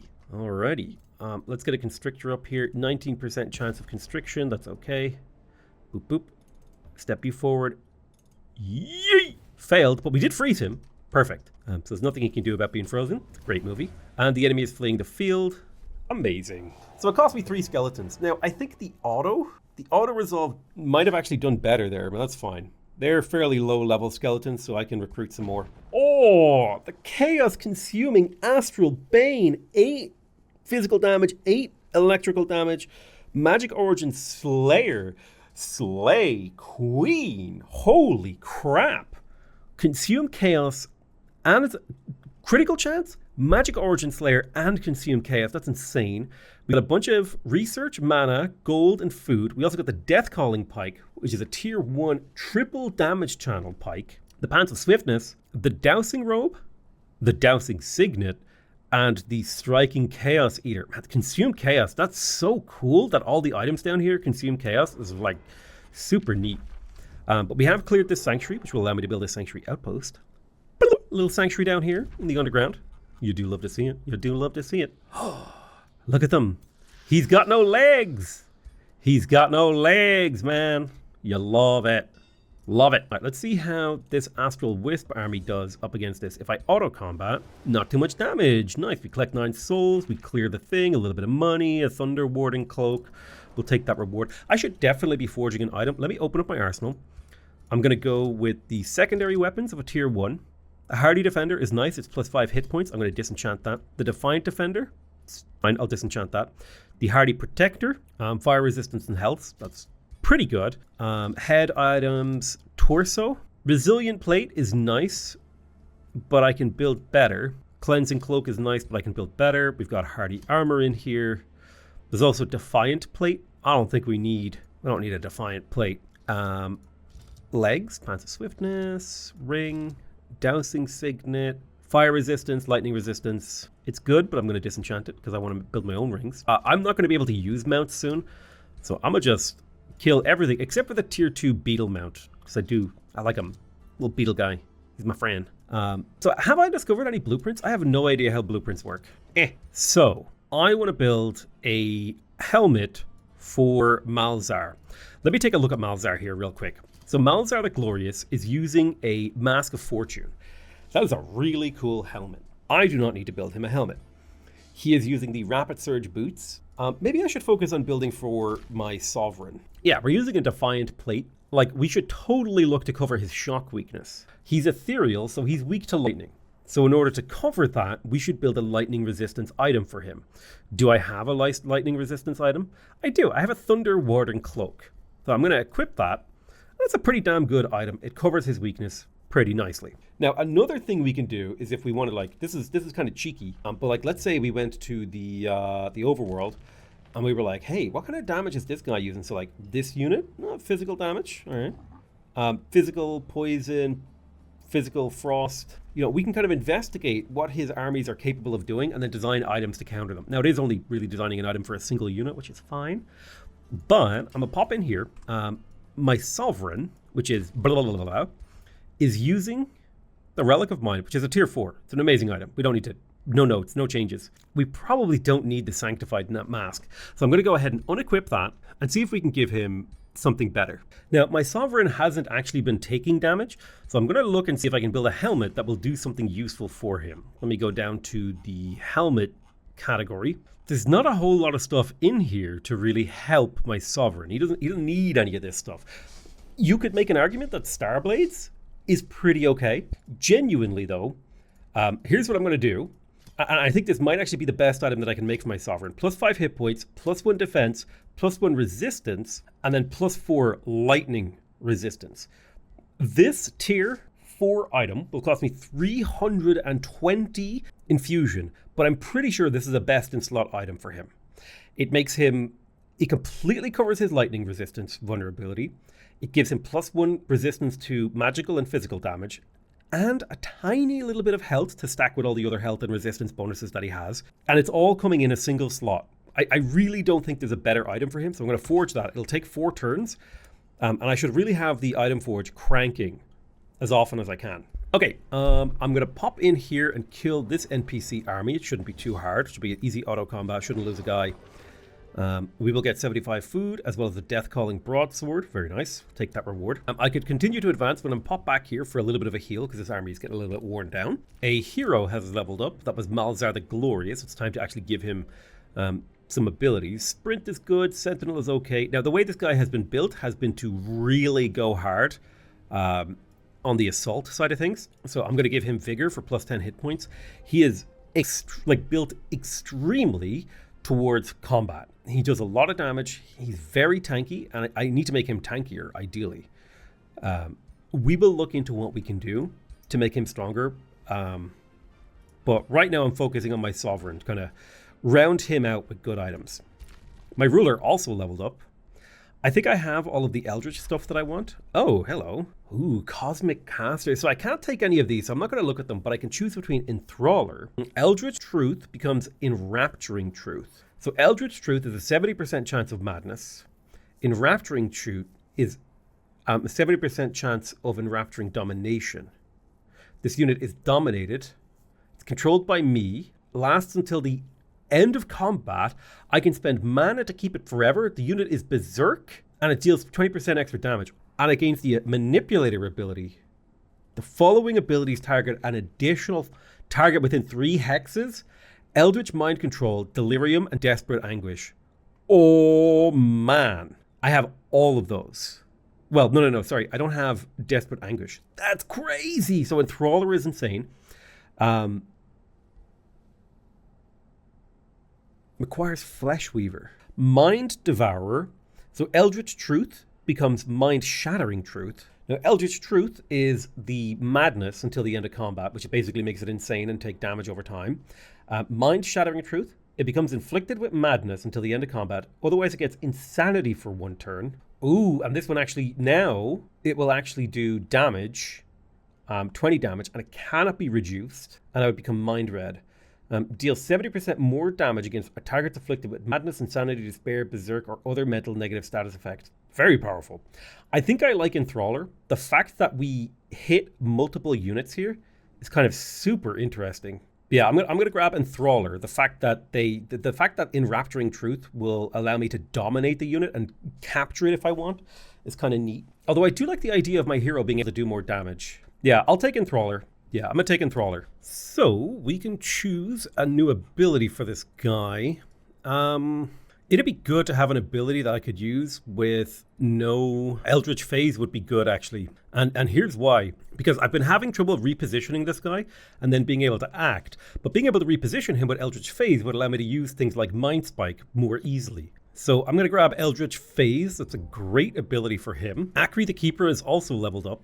Now, Akri is a little bit more of a support hero. Strength training could be ideal. It would give all of my units 10% damage. But I'm going to take the accuracy. That 10% accuracy is extremely powerful because I'm pretty sure Akri is leading the stack of wisps. My wisp stack is up to champion level. It's almost legendary. If we could get them up to legend, that'd be another 10 health for them, another armor, and another resistance, and another 10% damage, which would make them exceptionally powerful. I can make Crystallios happier, but I'll just happily lose a couple of thralls. This will give them some allegiance with me, costing me barely any thralls. And I have plenty of thralls in control. I'm going to pop forward. I don't think you can actually build roads on water. I think that's something that you do not need to do. So let's pop forward here. We've got a shipwreck. Usually a little bit of gold. Could get a hero item from it too. I'll auto-combat this. Again, shouldn't be an issue. We'll grab the resources. Lovely. And now we want to clear this Pearl Reef. This might be a little bit more of a difficult fight. It still should be manageable for us because these guys, only one of them has leveled into a Kraken. The others are still Kraken Spawn. There we go. Easy. And then next up, we will probably look into clearing this Rainbow Clover stack after we go get a little heal up. I will probably raise the City of Stag Spear. And that means I want to get Stolen Power for the mana and knowledge when we conquer a city. That'll be very, very useful. It would also be nice for us to get Siege Specialization for the +1 Siege project slot. So I will grab that since we're going into warfare. It's going to use up a lot of my Imperium, but I think that is worth it. Like I said, though, I think Motherden is going to be our first target. I'm going to try to capture and release this Ancient Wonder from his territory with this kind of pointless little army stack that doesn't really need to do much. And then I'll bring these guys down below to act as support. All right, let's move down the road. There's a lot going on down here. We found a new portal that goes over here in the underground. That's fine. We've got a fast movement visit site. I'll quickly visit it so these guys can flit around for me. And I'll keep exploring. Okay, so we got a Umbral Tyrant over here on this tile. He's going to be scary to defeat. And another Umbral Tyrant on this. Got a couple magical materials. No Sanctuary down here. A little bit confused as to how I'm supposed to claim all these things. We'll see what we can do. This army is defending Stranglehold. I'm going to start producing military units. I'll do a Constrictor and a Warlock because the synergy between our melee and ranged is really high. I'm going to start a Constrictor and a Warlock in Diego Vech as well. I will quickly grab myself a Shipyard because I want that 10% gold income. Now this or plus 10 gold income. This city can, in theory, it can expand its tile claims. Am I able to claim tiles down here? No. So you can't claim through rifts, it seems. You have to have a sanctuary outpost, which is kind of interesting. So the question is, what kind of city do I want to build with Diego Vech?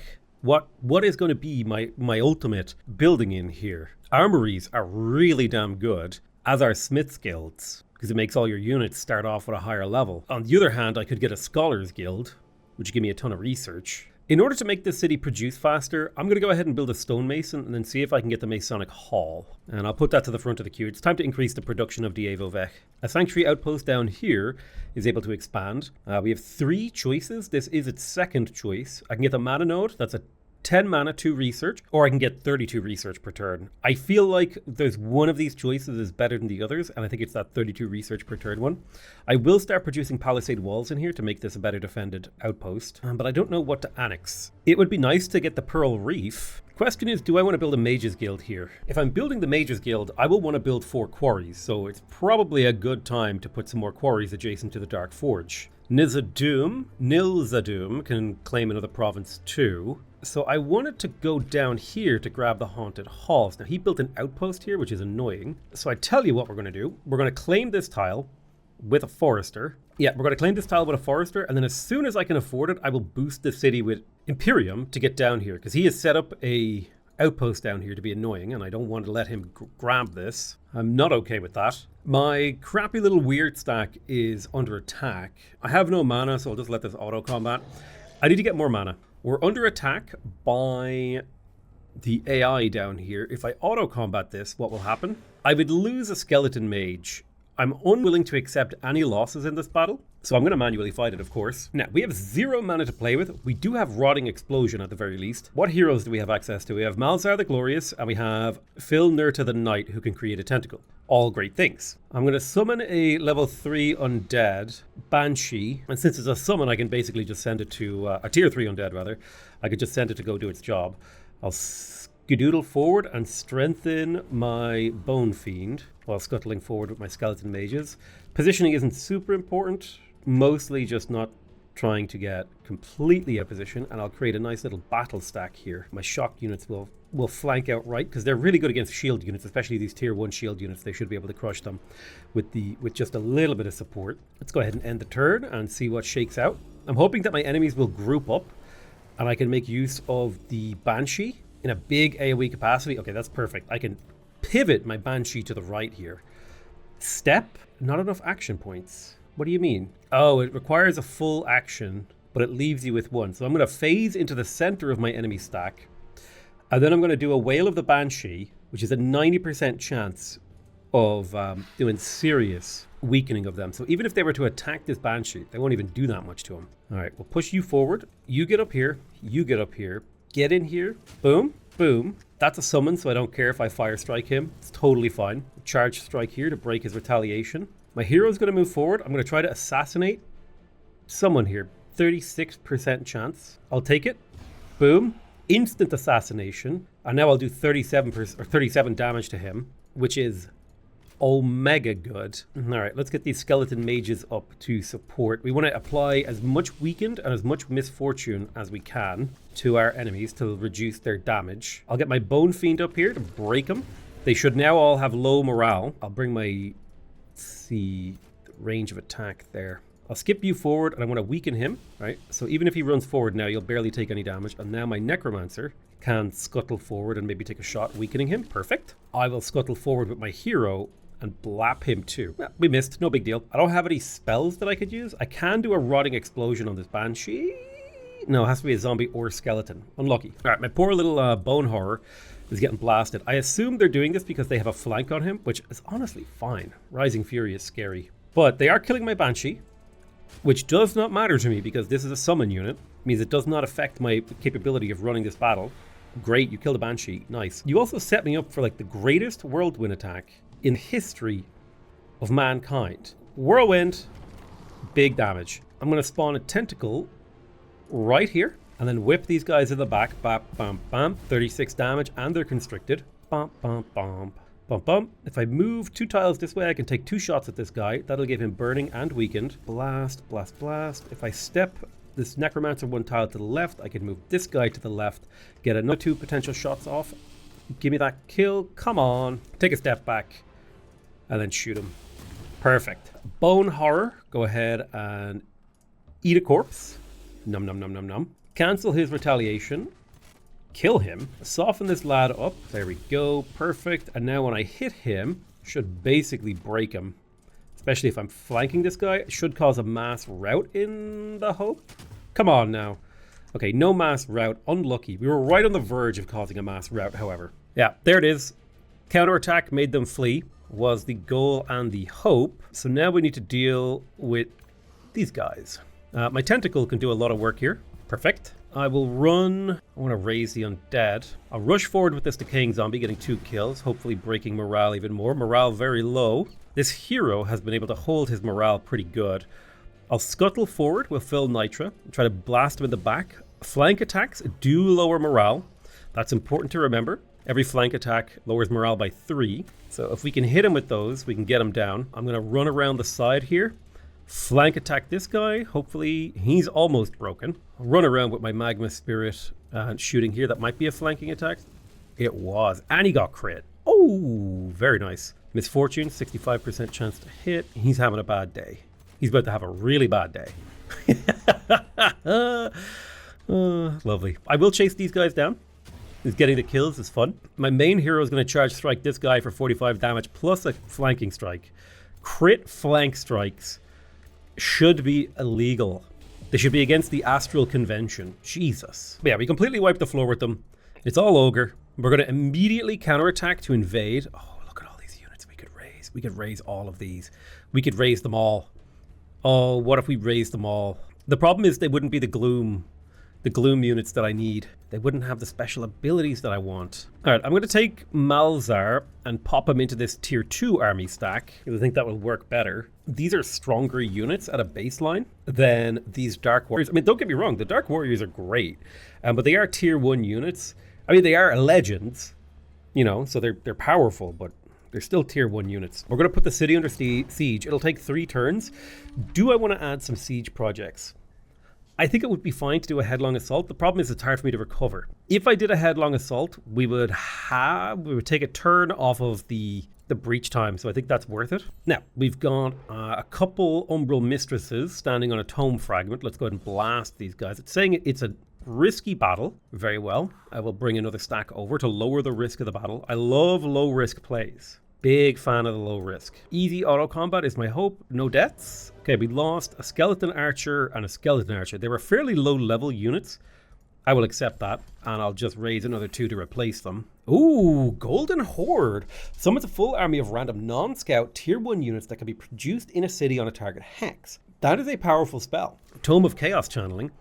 We also got a Staff of Radiance, which has defense mode boarding, which gives adjacent allies +2 resistance, which is even better than the usual +3 resistance and +3 standard resistance. Crazy. So Staff of Radiance is super, super powerful at protect against magic damage. Spirit Blast, it has a blind on it and has a quick stab. I will take this reward. Step onto this chest. What do we get? Oh, Frost Shield. Nice. Not bad. That basically covers this guy's turn. We are healing up down here. My Sanctuary Outpost is going to make a Sanctuary expansion. I care if I lose these tier 2 units. These tier 1 units, if I lose them, they're so easily replaced. It doesn't even matter. Stranglehold will get to building some archer battlements. That'll give me archer posts, which gives them more damage and range. I could go for the arcane battlements, which allows me to sunder enemy resistance. They are better. The arcane battlements are just better, but I'll go for the archer ones. Raw damage is nice. No, I should do the arcane ones. It is a choice. Arcane battlements it is. 3 turns away. So I'm casting Gloom Strider. I'm kind of curious about what it would cost me to cast Astral Siphoners. So the Astral Siphoner is a tier 3 fighter unit, which is quite a powerful type of unit. It has a single melee strike, it does Cosmic Spark, has a chance to drain all combat enchantments, Astral Pull without damage, so it's a bit like the Constrictor. Melee attackers have a base 30% chance of being stunned, and Astral Torrent will allow it to heal friendlies when it dies. Very interesting. Now I also have the option to do the Astral Serpent. This one's a little bit more expensive. It has 80 health, Shattering Refuge, and the melee strike with Astral Membrane. Melee attackers have a 30% chance to become stunned. Like, it's so good against melee. The Mage Bane ritual, Devour Mind. Enemy becomes insane. The attacker gains Absorbed Mind. 10 hit points plus 2 resistance. Love it. Mage Bane would be fun. A little bit stuck for mana though. I need to let this mana stack up. So we will run home with this guy to heal, and then I'd like to clear at least the Rainbow Clover. I might not be able to get the Blighted Tree. This is a tier 3 golden ancient wonder. It might be hard for me to clear with a tier 1 army. This is an incredibly strong tier 1 army with a pretty decent hero at the helm, making it better. Ooh, research. We finished the Throne of Insidious Whispers. That's going to give us 15 mana income every time we build it, plus casting points. Loving it. Let's see. Umbral Incursion. Umbral Nest Infestation. Arcane Bond. Summon Gremlin. I don't think I really need more unit summons. I'm going to go for the Umbral Incursion. Kind of fits with my play. The Ritual Mausoleum is done in Stranglehold, giving us a little bit more happiness. Palisade Walls is done in here. I will get these stone walls. I think it's pretty natural for me to build stone walls. Need my outposts before I upgrade them to anything. Nilzadoon is ready to attract a population, and then we're going to go through the underground. And on this tile, we're going to build a gold vein. And that way we'll be able to get the Haunted Halls pretty soon. So I'm going to pop up to the upground, and next turn I will try to attract a population here as well. I'm going to get to work on the granary because I want the city to grow. The Haunted Halls are going to be useful. That 25 mana or 25 research plus 5 Imperium is going to be really useful. It's why I'm willing to spend Imperium to get it. because it's going to be paying back that Imperium really quickly. And that way I block this guy from getting it, plus I get a 10 gold mine. I was kind of hoping you could expand into the Astral Abyss, but it doesn't look like you can. It's whatever. I will be able to get more Void Stones, however. Speaking of Umbral Dwellings, let me go ahead and talk to Shunla and see if we can boost our allegiance through the use of souls. 71 souls or 2 thralls. I will spend 2 thralls. We've almost become pure, well, not pure evil, but we are very, very evil. Minus 60. Love it. We're getting +2 allegiance per turn. I cannot wait till we have allegiance with this Umbral Dwelling. We captured Firin Wolfsong. We'll probably kill him eventually. I need to have the thing that allows me to kill heroes. It is an evil act. We are being invaded. I'm not worried about that as it currently stands. I should be recruiting units in all my cities though. So I'll get a Dark Warrior and a Pursuer here. And I will also queue up a Dark Warrior and a Pursuer. Tier 1 units, not very good at this phase of the game, but they can fight. And that's the important thing, is I'm in a war and I need things that can fight. All right, we got a lot of stuff coming. I'm going to do something unorthodox. Maybe I won't. Okay. Yeah, I changed my mind, but I do have stuff I can do up here. I'll grab this little pile of gold. We still have a lot of stuff we need to clear down here. There we are. This haste, or whatever it's called, needs to be killed. So let's wipe the floor with them. Oh, Eldritch Rite of Binding would get me a Lost Wizard. Ha ha! Give me that Lost Wizard. Holy crap. And I get to clear the Silvertongue Fruit for free. Lost Wizard. Mythic Tier 5 unit costing 7 Imperium upkeep with Cosmic Bolts, Greater Phase, the Forbidden Tome, Defense Mode. It is suffering from a few negative effects though. Good sir. So wait, what is your... You are technically a mage. So I will take one of my warlocks out of this army and put my Lost Wizard in there to be commanded by my ruler. Oh, that was such a sick turnaround. That did just completely crush my unit upkeep costs though, which I do not love. All right, you guys will heal up for one more turn before you continue your battle against the Rainbow Clover Chaos Demons. Nilzadun can annex again. I'm gonna pop to the Underground. The Haunted Halls are too far away, which means we need to build the Dread Spire for the Town Hall. And that's fine. Let's zoom out a little bit. And I want to look for a quarry. Here we go. If I build a quarry right here, I'll get the iron deposit. Now I could just build a forester. What do I want from the city? I mean, it is here just to claim a whole bunch of stuff. Foresters are really powerful for unit recruitment. Which way do we want to push this city's production? There are quite a few mining resources around. This could be a gold generation city if I decided to go down the mint route. We could get a Merchant's Guild. Will give us +10 gold per mine. That would not be a terrible way to go. It already has a gold mine. Sort of need to think about that a little bit. Although I think in the short term though, I'm going to grab the quarry here for that extra production. I will annex the infested province because we'll come here and clear this out someday. I don't like this guy is gathering a sort of war party on the edge of my empire. I'm worried about him attacking. My summoning well is being attacked and I do not like it. That's an important part of my defensive infrastructure. All right, let's go ahead and clear Motherden. Okay, there was a stack, a hidden stack. This should be a very easy clear.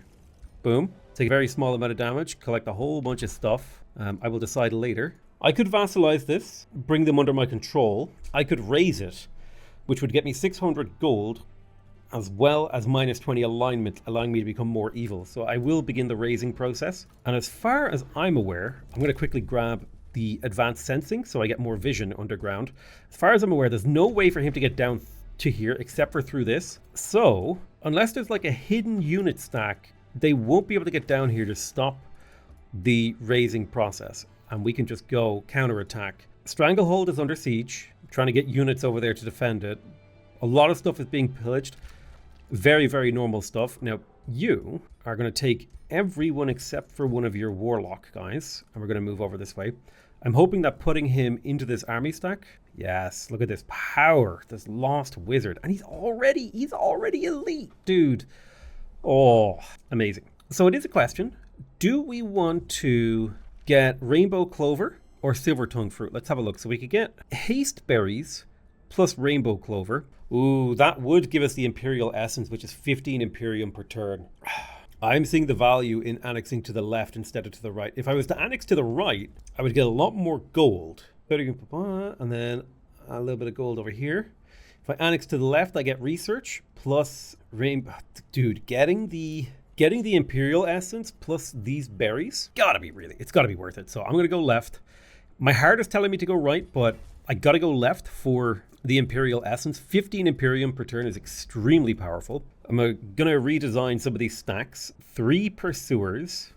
I will take 2 Pursuers plus a Warlock. I want some melee units. I will take a Shield melee. Oh, hello.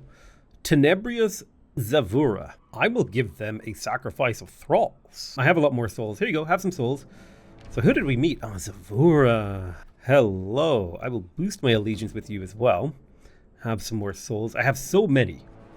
I have so many souls. So I'm going to give them some souls to boost my allegiance with that Umbral Dwelling. Okay, I need to take a Pursuer out of this stack. I'll put a Sword Shield guy in and a Pikeman in. And that's good enough, I think. Yeah, 2 spears, a sword on board, 2 archers and a warlock. That's a good combo. Okay, I need a melee unit. I always like to have a melee unit and a ranged unit, kind of, because they just work really well together as a general vibe. Oh man, we're ready. We're ready to cast a Gloom Strider. Boom. The Insecti Tyrants are about to lose their legs. We just became Umbral Demons. Shabam. Our legs are gone. We are now Umbral Demons. We're weak to fire and spirit. We eat curses. We're floating, so we move through any type of terrain at movement cost 5, apart from mountains. We also have fast movement. Amazing. So all of my people float now. Let's attack these Marauders. I'm hoping this auto combat goes well. This will probably have to be a manual battle because of the Voidstone thing it causes a lot of chaos. You're better off fighting this yourself. Let's retry that. Some magical effects the AI has a little bit more trouble dealing with, and in particular it has trouble with dealing with the Umbral Ramblings, which can cause insanity for the attacking unit. Now, what have we got going on here? No real special effects. We're up against some pretty straightforward units. I am worried about this Umbral Tyrant. That's the only thing in here that I'm a little bit scared about. Forbidden Tome would be kind of fun. I'll step forward 2 tiles. I could shoot and do 20 damage. Ooh, no. Let's do Forbidden Tome. I think it's a little bit more interesting. Mass Plague deals damage in a 2 hex radius and inflicts disease. Oh yeah, I can hit a whole stack with that.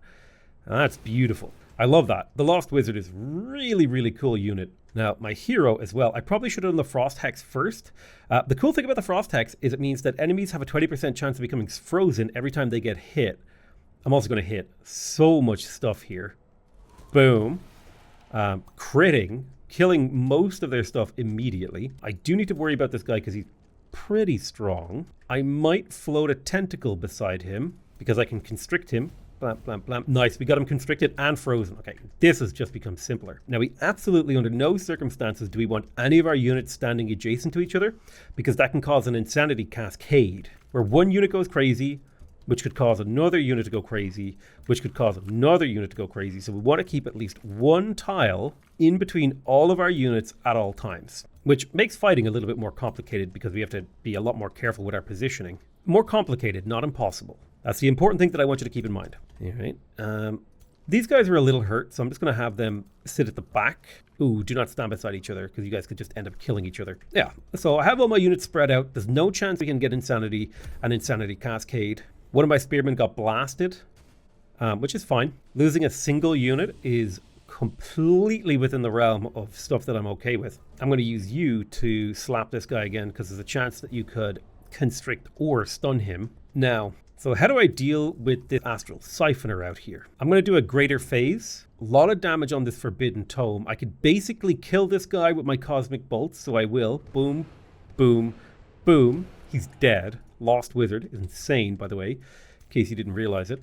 I need to destroy this guy's cover if I could. And I don't have any units with Demolisher. Enrapturing Truth. What was the one that I leveled up again? Whose mind do I want to control? It would be cool if we could do this. Wait a minute. I'm at Eldritch Phase to this tile. I'm out of range for mind control. Cannot Enrapture dominate him. I could take this guy, though. It's a tier 4 battle mage. Belongs to me.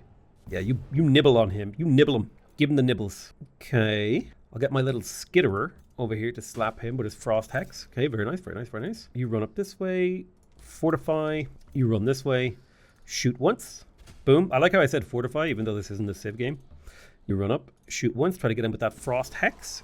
Get him with the weakening. If we can hit him with some weakening, there's nothing he can do to us. He has triple fumble, and he's constricted, so the only thing he can do is attack. But he's in our zone of control, I should put I'm going to put a tentacle here so that this skeleton mage can't kill my tentacle, freeing him from our zone of control. Excellent.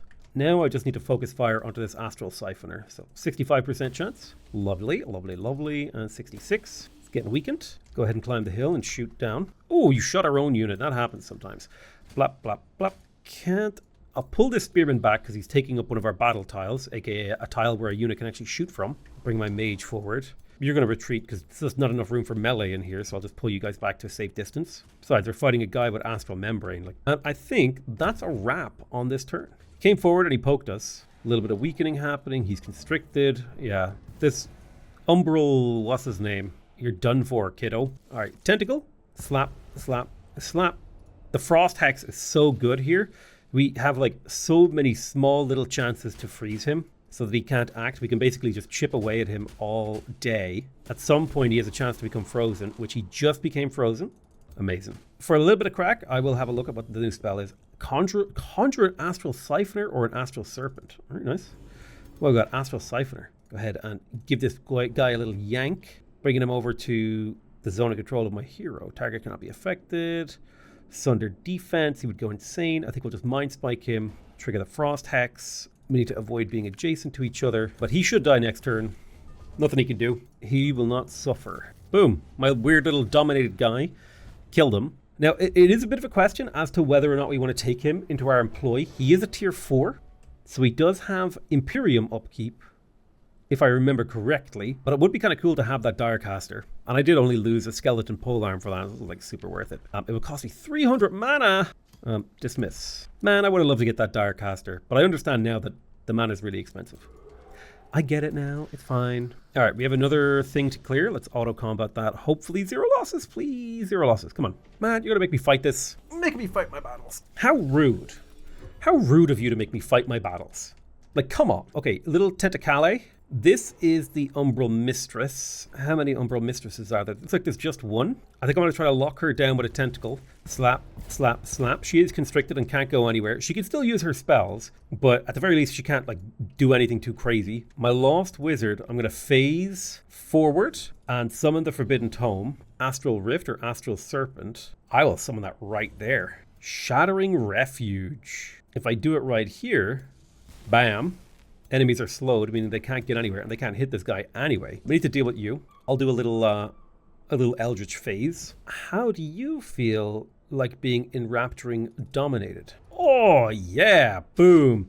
Use their own weird Eldritch pig against them. Yeah, I feel like my hero has become extremely powerful. What does this do again? All defending units gain rally and fortune. Oh, that's scary. They will have... God, I love this. My units are all floating eldritch monstrosities. All right, let's see what happens next. She broke 3 of her constriction, and she has enchained our leader and is sucking his life force. Do not like that 1 iota. She needs to die immediately before she completely annihilates our leader. I'm gonna drop the Necro Hex over here to create decaying zombies. My Lost Wizard could do a lot for her. We need to soften her up. I'll drop a Baneful Curse on her, maybe. Where is my tier 2 Warlock? Here you go. I'm going to sunder her resistance. Do I have another way to sunder her resistance? I do. I have another Warlock, so I'm going to sunder her again. Warlocks are great for bringing down a target, because now my Lost Wizard is going to blast her. You can step forward and poke her twice to kill her. My little Serpent will do ba-boom, ba-boom, ba-boom. Slapping them around. There's a lot of gunge on the ground. Umbral Taint. Let's yoink this guy out of a safe place. This unit here should have a pretty hard time staying alive. 65% chance of hitting, and then a little poke with you will do the job. Perfect. We got a couple of these guys to kill. I'll put a tentacle next to them and just whip them. Boop, boop, boop. Constricting him. We need to poke him. I do like that I'm immune to the Umbral Taint. Big fan of not having to deal with the taint. What the hell even is this unit? It's an Overseer. Neat. Kill him. Bam. Now we got a weird goat person decaying zombie.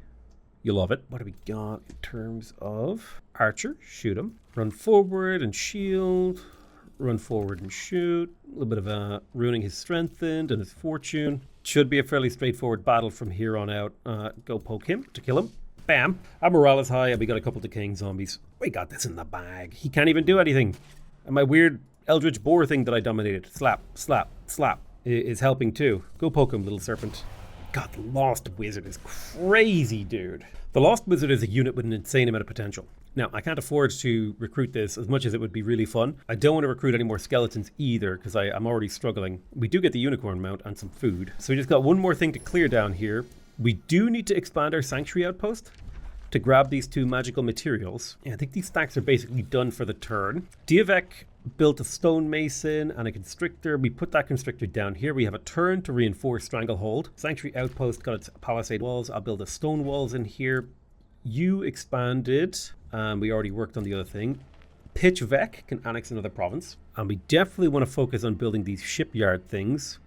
So the shipyard will be boosted by foresters. We want to at least get the Grand Wharf. Seems like it's really good. The estate hall is another great pickup, but we are in the process of trying to improve the city's production. So it'll need 2 quarries before we can build a Masonic Hall. So I may as well put the Dredger quarry down here. Although I need mana. I need mana so bad. No, this city has a plan. I need to stick to it. It's going to be a lumber mill city. That's what we're doing. It would be a really good water city, though. If you think about it, focus on getting all this water. A little money. Fine, it'll be a water city. It'll be a water city. Fine. Fine, I'm going to make the Fishmonger, the Grand Wharf, and the Seafarers Guild. I'll get that food, gold, production, draft from water. Fine. Wait, no, the Blighted Tree, though. It is only 2 mana and 2 knowledge per forester. Like, it's still good, even if I still have a few foresters knocking around. I do love the idea, though, of the combined Smith's Guild. We just make this, oh god, it would make it so powerful. Oh, nice. We built the Hearty Helmet. Now, this was for my leader, and honestly, he could have used it in that last battle because he took damage. Like, serious, serious damage. So I'm going to give him the Hardy Helmet. Then I'm going to work on a torso item for him. Let's have a look at the forge. We will sort by torso, and we'll build him a nice Eldritch torso item. Now, my hero is not a big damage dealer, so really what we should focus on is making him resilient to damage. So to that end, 1 point of resistance, 1 point of defense is pretty damn good. Status resistance is also really nice. Ooh, but I would like to be able to ignore 4 status resistance on enemy targets. That would be really nice. I'm not going to bother forging him a chest piece. Let me have a look at my hero again. You, good sir, you have a ring slot as well. Let's see the type of rings that I could make for you. Obvious one right here, Wind Shield. He's hard to shoot. Really damn good. Makes him very tanky against range. Slip Away is another awesome one. If he ever does get low health, he'll blink away and not able to be killed. We have room for 1 more infusion. True Sight is just handy to have. So this will be the Seer of Escaping. He'll be able to see invisible and True Sight units. Invisible and camouflaged, rather. He'll be able to slip away when he runs out of health. And a Wind Shield will reduce the amount of damage he takes. So this is just the ultimate ring for our guy. We'll start crafting. It'll take 4 turns. It costs us a decent amount. Diplomatic State with Crystallios is now a pact of loyalty. They share its vision. They allow me to build on their claimed provinces. They'll give me 2 to the Rally of Lieges. They will reinforce combat against marauders and rulers I'm at war with.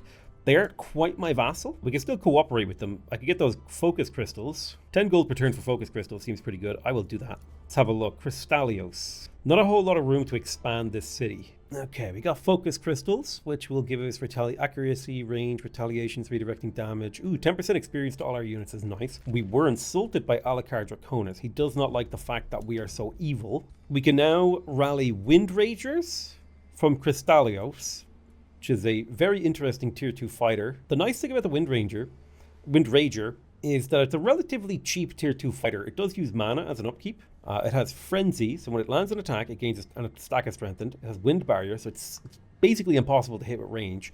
And it has Wind Barrier Aura, which makes adjacent units harder to hit. Whirlwind deals damage to adjacent units and displaces them. Also Melee Strike. Just super powerful wind unit, like extremely hard to deal with. Pretty much hard counters any sort of ranged build. Spell Shield is also another type of unit here. It's got Attunement Starblades, Earthkin, Band of Wrath. Earthkin gives them a little bit of damage, or a little bit of defense and the ability to walk on mountains. Stunning Flash damages adjacent enemy units. A 60% chance of stunning, while also having Melee Strike. Really good tier 2 shield unit, honestly. Not a bad unit. I don't need any units right now, though. We're dealing with some pillaging and stranglehold. So that's a wrap on this turn. I have a quest to conquer some haste berries. So I will go ahead and do that. The reward will be draft and some sort of mystery bonus. Now these haste berries over here, I had already planned on taking them, so I'm super fine with this outcome. My sovereign is in position to grab this. We will begin the battle. It's up against an Umbral Tyrant, the unnatural speed. Okay, so the enemies are a little bit stronger this time. If I lose any units, I don't want to lose a Warlock and I don't want to lose a Pursuer, particularly a high level one, so I will fight this battle myself.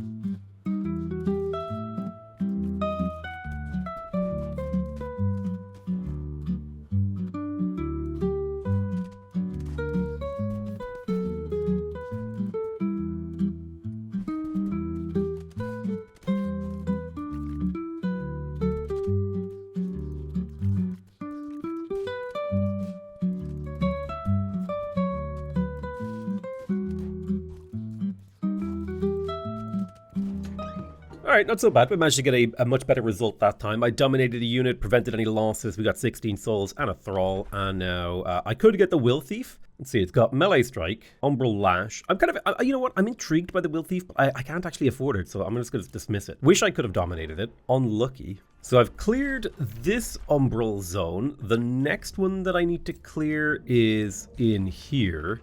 Rather over here. I need to clear this one. I'm not sure I see a sanctuary down here, but that's not particularly important. I do want to clear it because it's otherwise it's going to be spawning inside my territory. I've more or less cleaned up all the Umbral taint that has been kind of dealing, you know, sort of, or being annoying rather than dealing anything. So I'm going to get my armies to get the heck out of here and back to the surface. We need to deal with the Siege of Stranglehold as well. We've got a little bit of an issue there. So I'm going to grab these two heroes and send them up. Damage the support defensive structure and additional wall breaches. It's a question of, do I want to try to defend this city or do I want to counterattack? I think defending can have a lot of advantages for me, in particular because I have the Tendril Labyrinth. So I'm going to park all my troops in the city and see how the AI feels about that one. They'll have to fight me where I'm strong in Stranglehold if they want to take me. I'll take that siege. I'll gladly fight a siege. Dievo Vec, I believe, finished its shipyard. Let me have a look in here. Yep, so we're looking at some good stuff. Now we have a little bit of a stability problem. I could build the Throne of Insidious Whispers. That would get me 15 mana per turn as well as a bunch of casting points. I don't necessarily think I need this. It would be nice to get our level 3 Town Hall to get the Dark Knight, who's quite powerful. Also, the Overlord's Tower would prevent provinces from breaking off from low city stability. And while it will take a very long time for the plus 10 gold for this place to kind of pay itself off, I am going to go ahead and grab the Town Hall Stronghold. Some of my wisps have become legends. Amazing. It's saying the fight at the Hasteberries would be a risky battle. Now we're up against Rally and Fortune. I'm curious as to how the auto combat goes. So we would lose some wisps, but we do win. I'm wondering if I can get a better outcome using summons. So the Nymph is the unit that I need to get rid of the first. I will pop a Constrictor beside them.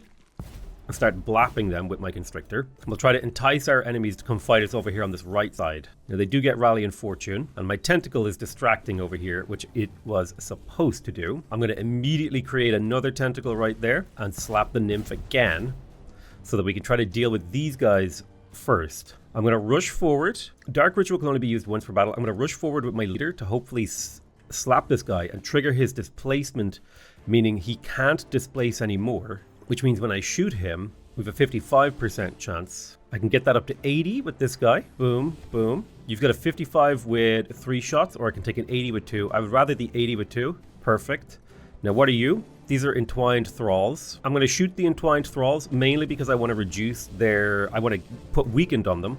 So when they come forward, they can't do as much. I'm going to shoot them again, so they're even weaker. And hopefully that will put us in a good position. It made us turn around. They're blapping us. How does my Tentacle do? The Tentacle's getting thwapped again. They can only do a defense mode warding.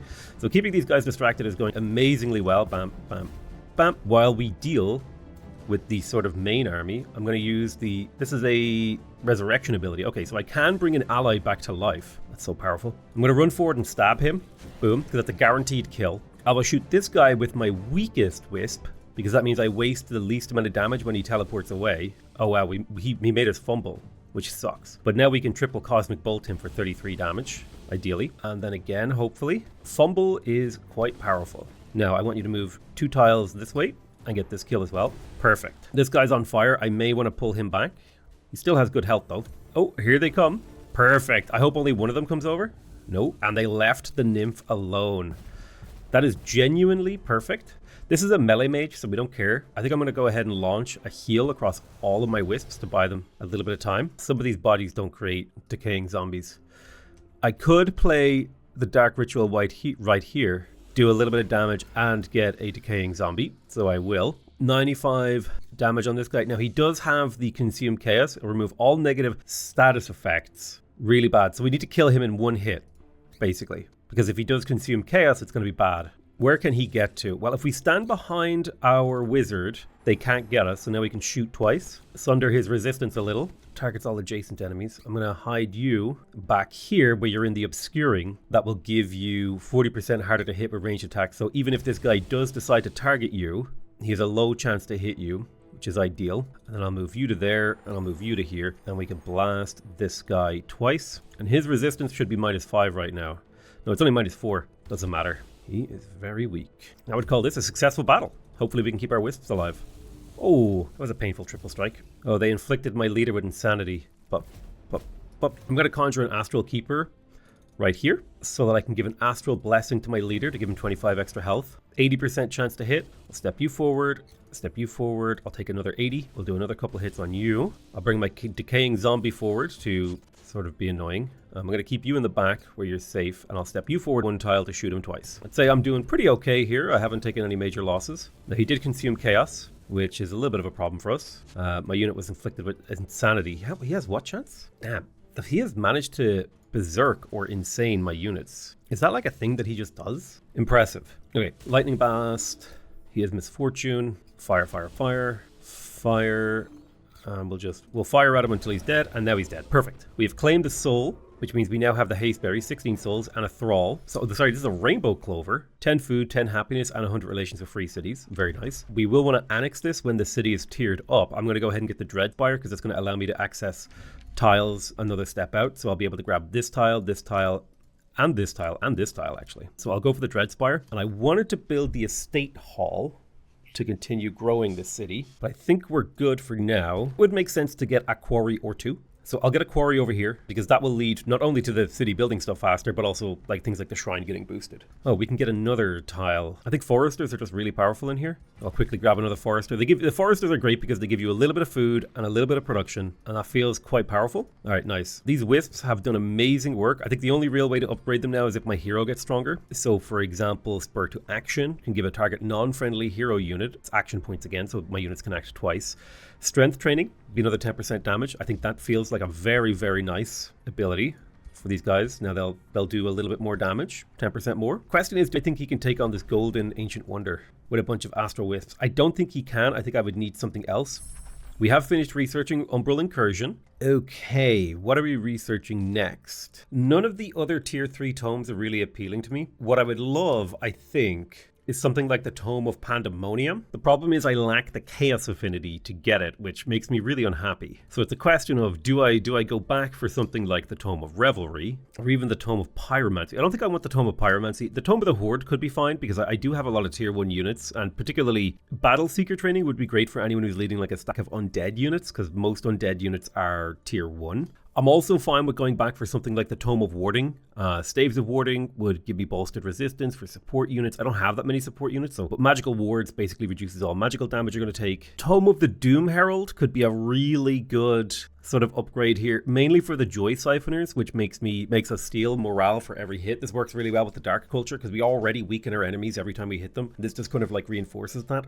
And then you add to that the Cruel Weaponry, which will do more damage with our melee units against people with low morale. Also the ability to inflict Demoralized, which can just preemptively lower the enemy morale. The Banshee is an undead that can teleport it to the center of enemy units and do naughty things to them. I think the Tome of the Doom Herald is like a really high tier pick right here for us. Joy Siphoners and Cruel Weaponry would be a great combo.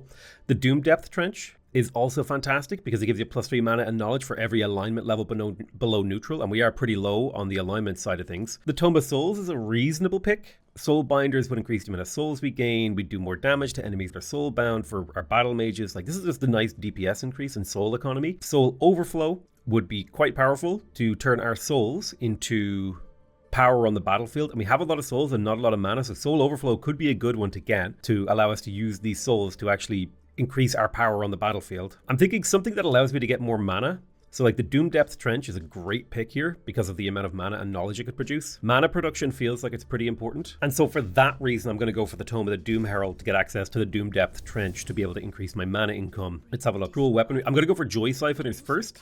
I think this is a more important thing because it's a minor racial transformation that will have no upkeep once we have it. Pitch Vec has produced a Stone Mason. A Sanctuary Outpost down here built stone walls, and over here built stone walls, and this outpost is ready to be upgraded into a city, but we're not ready for that because we need to get a +1 city cap in here. So I'm really interested in seeing what this siege looks like when they attack next turn. I kind of hope they attack. I really hope they attack. So this is a low risk battle. They are fighting. These guys are fairly low level, so they won't be that strong. I am curious, how does the auto combat do? We lose a lot of our tier 2 units in auto combat. I'm going to go ahead and retry this. I want to fight it myself. It's so rare that I actually get to fight a defensive siege. So this is going to be exciting and fun. A lot of my walls have been damaged, so we're going to have to kind of prioritize holding breaches and doing sort of interesting things like that. Now, in terms of spells that we have access to, we have very little mana in this battle, so the majority of our spells are going to have to be done using Rotting Explosions. However, Conjure Tentacle is practically free because we have the ability to summon people really well. Now, my weakest, or rather, my most important flank, in my opinion, is the flank with these tier 2 units, because this is where I don't want to lose any units. I'm okay with losing a lot of these other units as long as they're tier 1, but I absolutely want to lose none of these tier 2 units over here because they have a lot of potential. They haven't leveled up very much, whereas if you compare these guys, they're like super legendary. So like this guy even has more health than the Constrictor, who's a tier higher. And that to me tells me I want to play with tentacles on the left side of this battlefield to get control of some of their more vulnerable units with tentacles. This is a vantage point, so units at this location will gain range and ignore obscured. Yeah, this is a battlement. So I want to hold the line on the battlement with my hero here. Well, this is my spearman. I'll fortify there. I'll have my hero holding this chunk of wall. This spearman I'm going to hold in reserve behind my second spearman. And these other 2 warlocks I'll have flanking, sort of protecting this over here. It's a little bit more open in the center, which is kind of worrisome. I may do a thing where I try to fight around this strong piece of wall, controlling the choke points, and then have my charging these sort of shock units pull to the left to defend. I'll put you right there in defense mode. I'm going to summon a random undead. Who is it? A Banshee. I'll step the Banshee forward slightly and fortify them, hopefully getting the enemies to group up for a nice tasty bomb. I'm going to put my Necromancer behind my Bone Golem and give him the strengthened ability. Have these guys group up for safety. And I'll pull all my shock units as far to the left as I can. And now we're set up. Let's see what they do. Come forward and they shoot me. They're trying to take out that Constricting Tentacle, which is fair. My Bone Golem took a little bit of damage. Oh, weird tentacle graphic there. It like went. So we'll take a little bit of damage from grazes. That's fine. They're already up in the walls right now. I'm going to teleport the Banshee deep behind enemy lines here and then do my Whale, because that'll keep these guys distracted for a turn. Let's focus on this left flank. These guys are being distracted by a tentacle that doesn't cost me mana, which I'm a big fan of. So I'll drop a tentacle right here and I'll slap the Afflictor again so that we can just get rid of him. My Warlock can charge out and one-shot this guy. If I do a Weakening Curse, I can one-shot him as well. I'm going to one-shot him. Boom. Dead. That gives him another action point, and then he can, boom, kill another. So that's 2 kills in theory. Why don't you step forward and grab him? I'll do the pull action to get that kill. That'll also get you a heal. You're a little bit light on health. Let's do a Weakening Curse. We could Weakening Curse to help over on this right side. We have Barbarians, so I'll weaken them and sunder their defense to make them easier to kill. And then all we got to do is shred them. Take those shots regardless. I can hit 3 of these guys with a flame attack. This hero, Worm of the Firm, I could hit him with 3 charge strikes. I'm going to conjure a tentacle, I think, right here, because that will make this Glade Runner have to deal with a melee unit. Blap, blap, blap. Now he's constricted, so he can't move. So at the very least, he's inside that zone of control and can't do anything about it. And we can soften him up even more. And then with a charge attack, that should be the death of him. Boom. Hopefully we can inflict weakened and misfortune on this guy. He is weakened and misfortuned. Let's try again to death bolt him. Hopefully we can get Berserk to trigger. Okay, Berserk has triggered, so they can't have fewer than 1 hit point. And now the thing to do is to charge forward with my bone golem, eat this corpse, num num num num num, and then blap him. So he's ready to die and he can't do a whole lot of damage. This guy does a lot of damage. We could group up 3 guys on him. He's restoration. I think what I'll do is I'll put 2 of my Dark Warriors on this. 2 is fine because he can't efficiently hit 3 then. He has to choose between either fully striking 1 or not, and then we'll rush forward and get this Afflictor engaged in melee combat, so he has to deal with that. I have a Spearman who could go engage the War Shaman in melee, which would disrupt his turn. So instead, what I will do is I will come forward 2 tiles and then grip him. We have a chance to constrict him, and now he's constricted in the defense zone of my hero, so if he tries to leave, he'll take damage, so I need to break his retaliation somehow. Perfect. I think that is sort of a good place to be. I think he did a power cleave. We are getting hit in the back. That's unfortunate.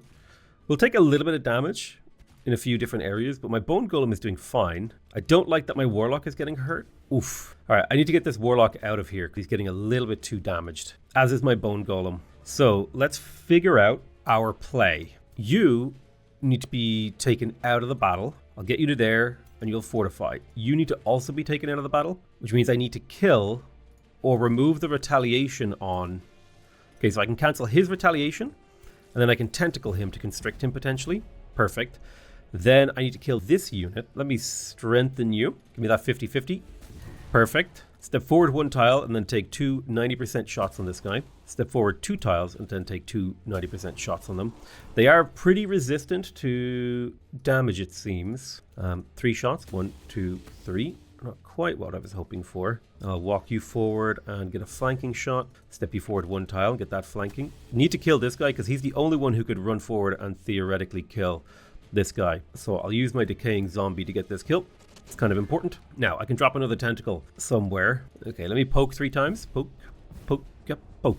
And if you get a kill, you'll get another action point. Perfect. Boom. So my enemy is starting to break. Flanking attack. He should be close to fleeing now. I'm going to flee with my Bone Horror to keep him alive. I'll move forward 2 tiles with my Skeleton Mage and hopefully get this kill. Bloop. Okay, some of these units are fleeing in terror. Can I get this kill? There we go. Another fleeing unit. How close are they to fleeing? I think if I roll the dice and I get this kill. Get it? Come on. Hold on. If I get this kill, they might flee. All right, 3 of these guys are routed. And I'll put a tentacle here to distract you. Potentially constricting you. No constriction, but you are blocked now. These are fleeing, these are fleeing, these are fleeing. So we've completely broken their morale, which was the actual plan. Yep. Enemies fleeing. The only thing left is a hero and the units that can't leave. Right. How do I get you to flee faster? Well, I suppose just doing damage to you is a great way to get you flee the Mortal Coil. Bam. And that should be victory, I think. This guy over here has not yet decided to run. I will Weakening Curse him and then charge him from the back. And that should be a wrap on this battle.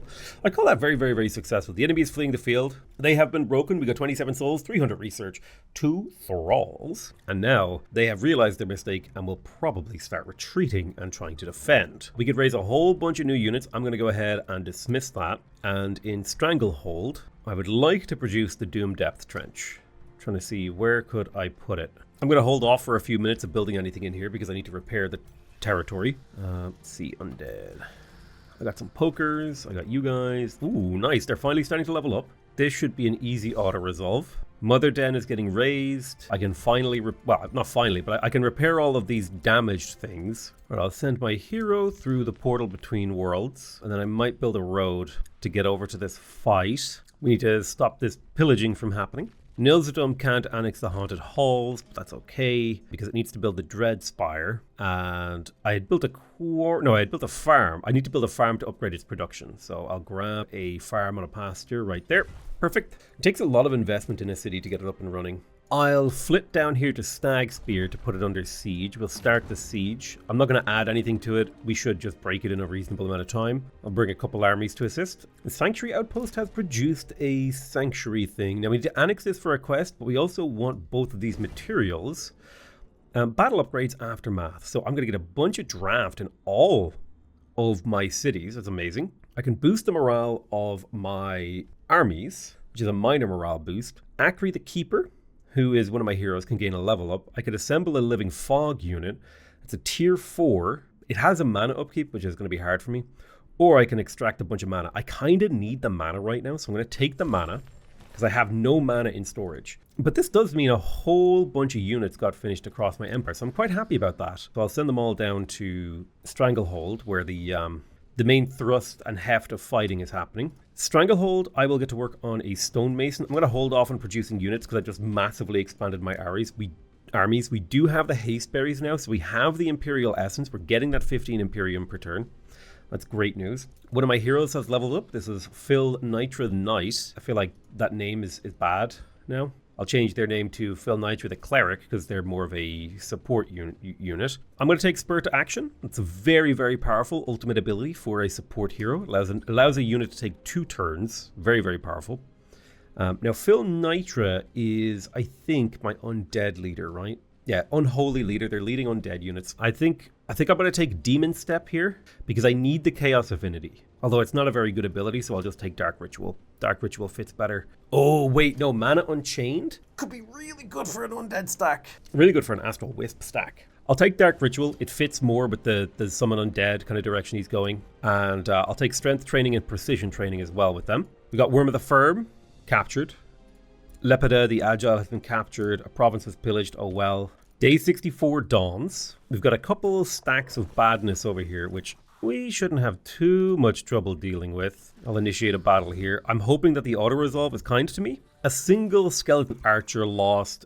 That was only an elite level. We still have a spare unit. I'm just going to accept this. That's fine. Now it's time to go back down into the Umbral Abyss once again and start picking up all the delicious goodies that are down here. My oh my, this is a loot zone. It's got a lot of nice loot down here. Found a brewer ogre. Let me have a look at this guy. So what do you do? He's a recruit.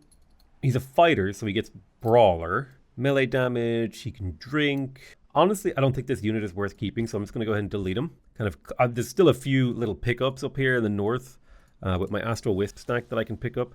Now, these Astral Wisps have kind of hit their maximum capability of leveling. They cannot get stronger through experience, which makes me feel bad. I think I'm going to send this Magma Spirit to go join the Astral Wisp stack because he kind of fits in there, in my opinion. He is a sort of summoned battle mage. Now, Pitchvek has finished a building. I don't remember which building it was, but I do recall we were trying to increase the production in here. It'd be nice to get the Tendril Labyrinth. I think we were extending the range of the city, so I'm actually going to go ahead and build the estate hall so that we can grow faster and start claiming these nice water tiles out here. Ooh, but the city is going to start running into stability problems if I don't deal with that. So let me go ahead and cancel this, and I will get to work on the Tendril Labyrinth and the Interrogation Dungeon, and then probably the Ritual Mausoleum, just to get the stability back up in here. So the city will be busy for a little while. A Stranglehold can annex another province. What do we got here? We can get a nautical research post, farms, all that stuff. We need 2 quarries to be able to build a Masonic Hall. So I will get my first one of those. I think there's some potential in here for that. We got a new Empire Development skill. Vassals grant golden tribute. Nice. Don't necessarily think that's what we need. Duchess Ryobi Horsetamer of the Free City of Stronghold greets me. I can subject them to my terrible splendor. Boom! Be subjected to my terrible splendor. So I need like, let's see, 1 pursuer, 3 pursuers. I need 4 pursuers, so I'll start 2 over here and 2 in Dievovec. And the reason I need those pursuers is to fill out this army, these 2 armies with their complement of ranged units as support stacks. And then in order to fill this army out, I will want another Constrictor and another Warlock. So I'll queue those up in my 2 main battle cities. So let's have a look at the Umbral Abyss. So I'll use roads pretty judiciously down here. Oh wow, Battlefield Remnants. No one had bothered to come explore this. Interesting. We got 70 draft from that, and from this one we got 76 draft. Down here is some Tormented Souls. I'll get you in range, and I will put my leader on this tile over here. because he can participate in the battle if I attack here. We're up against a Tyrant. I'm hoping for no deaths. I'll take a death or two. I think at this point of clearing the Umbral Abyss, fighting these tiny little single stack battles is not as important as just getting through it. So like I said, I'm okay with taking a couple. If I'm taking tier 1 unit losses, no big deal. Stag Spear is ready to be conquered. So I'll send a hero to obliterate them. They shouldn't even be able to do anything to us. We could raise units. I'm not going to bother. Stag Spear is now mine. I could migrate it. I could vassalize it. I think I'm going to raise it. That feels more like my faction's vibe. We would raise the cities of our enemies. It's a little bit more evil, a little bit more on brand, you know what I mean? Never thought I would say evil is on brand. Okay, so we got Joy Siphoners. That's going to allow us to steal morale. It basically allows us to bring down high morale. So if I go to Joy Siphoners, boom, we'll start casting it. It'll take about 2 turns to finish, but then that will affect my entire race. Arcane Bond is a pretty neat spell. Cause Despair. That's a pretty good one. Being able to just completely demoralize our enemies. Nilzadum has finished building its thing. I need to make this a tier 2 city so that we can annex the stuff underground.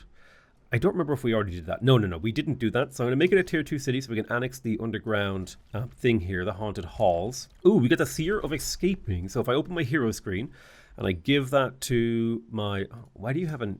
You have like an angelic halo for some strange reason. Oh well. And now my king, my sovereign, has the Seer of Escaping, so they can see True Sight, they can slip away, and they have Windshield. The only thing we're really missing is a good chest item for them. And the thing I really need there is the Ignore Status Resistance. Aside from that, I don't really care about anything else on the chest item, because if I can ignore status resistance, it means we can affect a lot more. So let's have a look at the miscellaneous options too. I don't need casting points. I would love to get Siege Master. I think a really good one here is to get Army Recuperation plus Army Trainer, or even individually on items. These two combined is a great combo. It allows your army to gain more experience, and it also allows them to heal up faster on the world map, which is quite useful. So I'm going to go to my arsenal here, and I'm going to look for any low tier items, like the Wand of Healing that I can disenchant. Okay, I disenchanted a bunch of random stuff, and I'm going to go ahead and create the Eye of Restful Song. It's a great pickup for my leader. And that just about wraps up turn 64. Loving it. Now, my sovereign needs to clear out the Abyss. We've got a lot of battlefield remnants down here.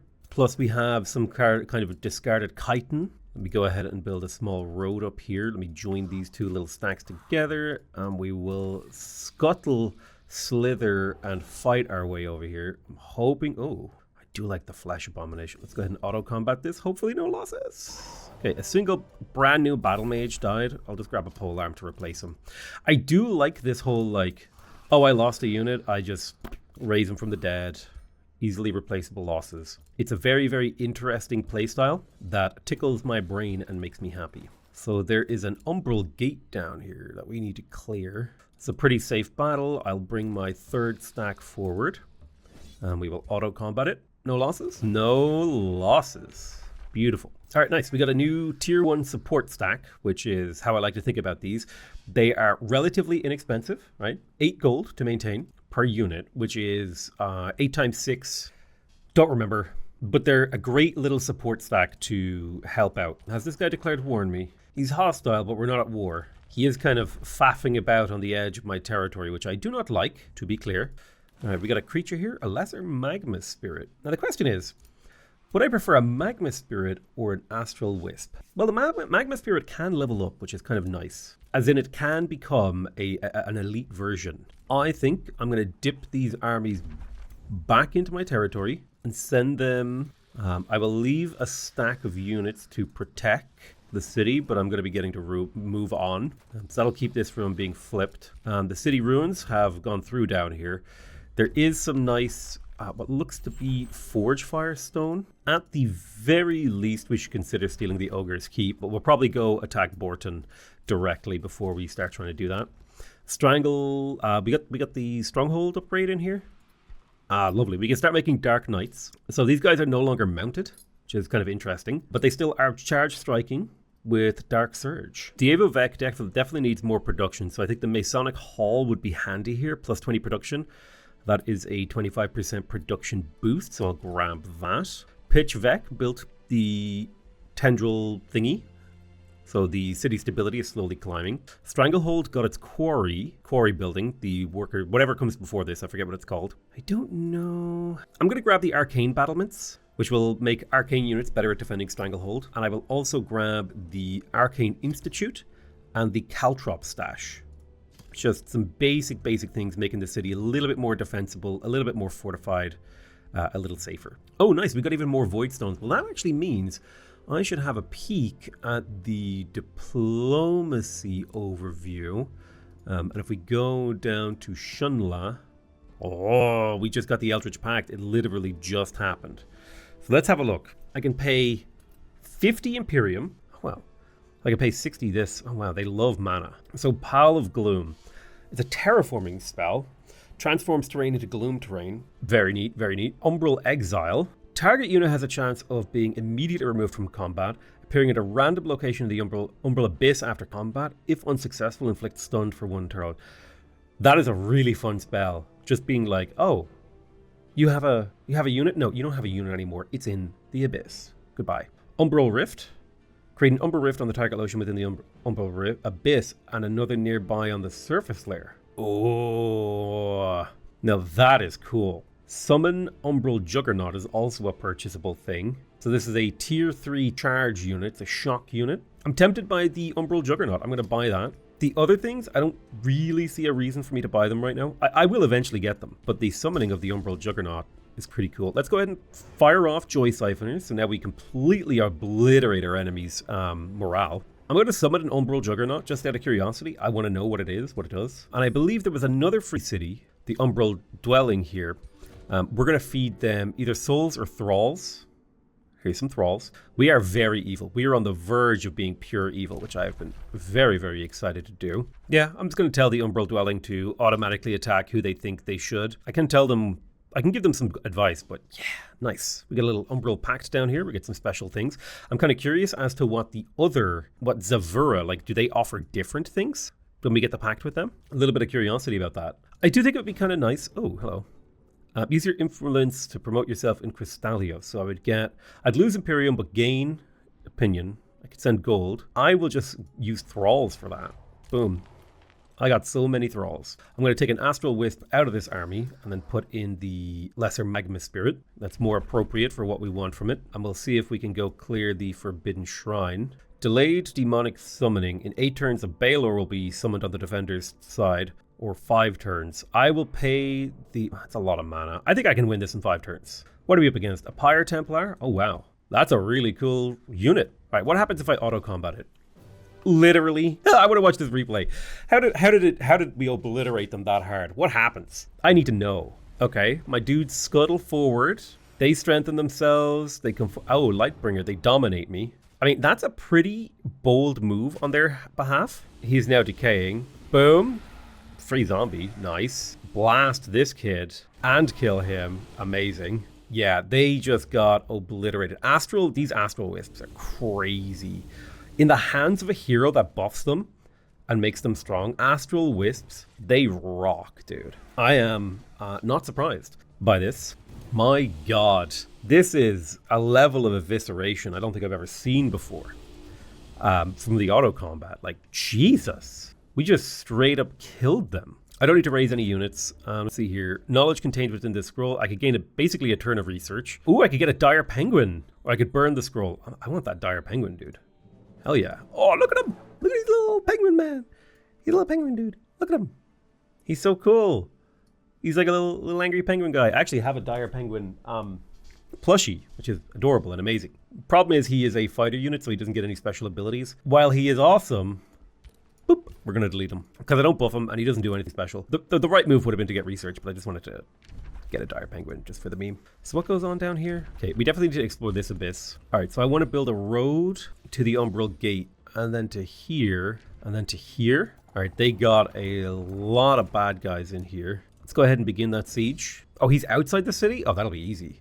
Hold on. Let me step this guy 1 tile forward and now we can just catch them outside. You fools. You should have had this guy inside the city. You just gave me a free hero kill. You darn fool. And now I can put your city under siege anyway. Now, in terms of siege projects, let's have a look. I think constructing onagers, tower bombardment. What did I have here? They do have catapult towers, so I think a tower bombardment would be helpful. Support structure. They have arcane battlements, which I think is their support structure. So I'll sabotage their support. They've got caltrops. I could construct my own ones. I could undermine the walls. It would be nice. It'd be nice to undermine the walls to make it easier to break in. So it'll be a 9-turn siege. It'll take us a little while. If I can get a stack onto the Ogre's Keep to try and capture and release that wonder, we could speed this siege up by significantly reducing the fortification of the city by taking the Ogre's Keep, because that's again +5 fortification per quarry, which I probably don't need to explain to you is a lot of fortification, considering the best walls give you 40 fortification or something. I've just been building roads like crazy everywhere to make my armies move faster. It's basically like trading gold for movement speed. Ooh, there's an Umbral Nest over here, which means there will be a Sanctuary of Light underneath, I'm pretty sure. Let's get this kill. We'll auto-combat it. It should be a very, very simple battle. I will not raise any units. Ooh, we found a banner. That's exciting. We'll level up all my people. My hero leveled up. Nice. Eldritch Phase 2. We don't need that. Quickening Ritual. Units in the target army gain very fast movement. That would allow me to like storm around the map really quickly. That's really kick-ass. Eldritch Rituals would give us 10 health and the ability to turn thralls into knowledge. And the ability to draft troops too. I do like all these Eldritch abilities. I'm going to grab Desperate Anguish because it does hit 2 people thanks to the fact that I'm Manipulator. Let's step forward, grab that little bit of draft, and I think we will be stepping in here. Oh my goodness, look at all those Tome Fragments, beautiful. We've got a Tormented Soul, Umbral Nest, what looks like some Tome Fragments, and what are you? More Tormented Souls, amazing. We are going to cleanse this Umbral Abyss. And when I say cleanse, I mean fill it with our filth. We've unlocked Cause Despair, lovely. Cruel Weaponry isn't bad. It's going to cost me a lot of mana upkeep though. I will grab it, but I don't know if I'm going to actually use it. Nilzadun can annex another province. I don't know. Yeah, you're not ready to annex down there. Uh-oh. I am going to quick finish the Dread Hall because this guy down here is threatening to take the Haunted Halls, like to yoink it from me. Dude, why would you build this city? This is just trash down here. But I have the Haunted Halls now. So I'm getting extra souls and research, lovely. And now I can kind of boost up Nilzadun a little bit. I'm going to grab a Caltrop stash to make the city better at being defended. And I will build the archer battlements as well. This city's kind of like far away from the rest of my empire, so I do want it to be better defended. Oh, we can summon an Umbral Juggernaut. Let's do that over here. Gonna take a look at this unit. Finally, we are now pure blood evil. And that should actually lead to us getting better relationships with Shunla and Zavura. Yeah, they will like us better because our alignment is so negative, and that means we're going to be getting more allegiance per turn. Yeah, they like us, we're getting 3, and our Voidstones are helping. Oh, they're counterattacking. They do not want to fight the battle in the city. Now, they've got some dragons going on in here. They've got 3 heroes. I kind of want to see, how does my army do in the auto combat? Because I would be... Oh, so we lose our entire skeleton stack if we do this, but we could just raise a new one. I'm going to go ahead and retry this and fight it manually because I'm kind of interested to see how we could make this battle work. So they start with Hastened. I have a few options for spells. I could Cause Despair on a few of their units. In particular, it might be good to do that on their sort of units that I would like to rout. Let's see, their morale is high, the War God Spirit. Generally, it looks like the morale in their army is high, so trying to Cause Despair would be an expensive endeavor. It might be better if I just conjure tentacles and try to get kills on important units. Like, for example, this War Shaman over here, I can distract pretty easily with Constricting Tentacle because, like, what are you going to do against that? That's hard to deal with. I'm going to set up a defensive spear line in the front here with battle mages behind, and I'm going to create a sort of spearman arc to the side as well with more of these skeleton mages behind. On this left flank, I will summon an undead, and looks like I got myself a corrupt soul, who I will strengthen so that he may do more next turn. And I'll start moving my skeleton mages around. I don't want to walk through the burning pit, so I'll go around this stupid little on fire tile. Let's go ahead and fortify and see how our enemy shapes up. bolstering their resistance, getting regen, so they're getting some good things for themselves. A lot of healing, a lot of buffing going on. It could be good for us to transfer / get rid of some of these buffs. Those berserkers are a problem. Now the dragons are a bit of a problem as well, so I have a few choices into how I want to tackle this. Gilding Blast is very powerful for buying time. Conjuring a tentacle on this ranged unit here could be very, very annoying for them. So I'll just slap him a little bit. I'll move my Corrupted Soul in behind this guy to distract. I'll pull my Bone Horror over here to the left. Now I could do something very sneaky. I could move up to here, spur to action this undead unit, and get a full back slap on this enemy. And then I'll Wand of Inversion him as well, to make him harder to kill. Now my hero is pretty vulnerable out here, but I shouldn't have too much of a problem getting him out of this situation. The only thing... let's wait a turn and see how they play out. Yeah, the only thing is I'm a little bit worried about him getting 2 in there. Corrupt Soul is doing work. They're doing a lot of healing and buffing. Now they're coming forward and they're going to tail swipe me, which does suck. There we go. Hopefully wasting his attacks on my Corrupt Soul, which is forcing him to trickle in his units one by one. Now we are getting tail swiped a lot. Now my hero is getting hit. Hopefully the Berserker does not crit him. Alright, he took a lot of damage, but I put him into a vulnerable position kind of on purpose. I'm going to take my Necromancer here. I'm going to strengthen this undead. I'm going to charge strike you. I'll step back a tile with you, pull him, and now I will squirrel away with my hero. And I'm going to play a Arcane Restoration to heal a whole bunch of my army. I'll blap this guy to remove a stack of strengthened.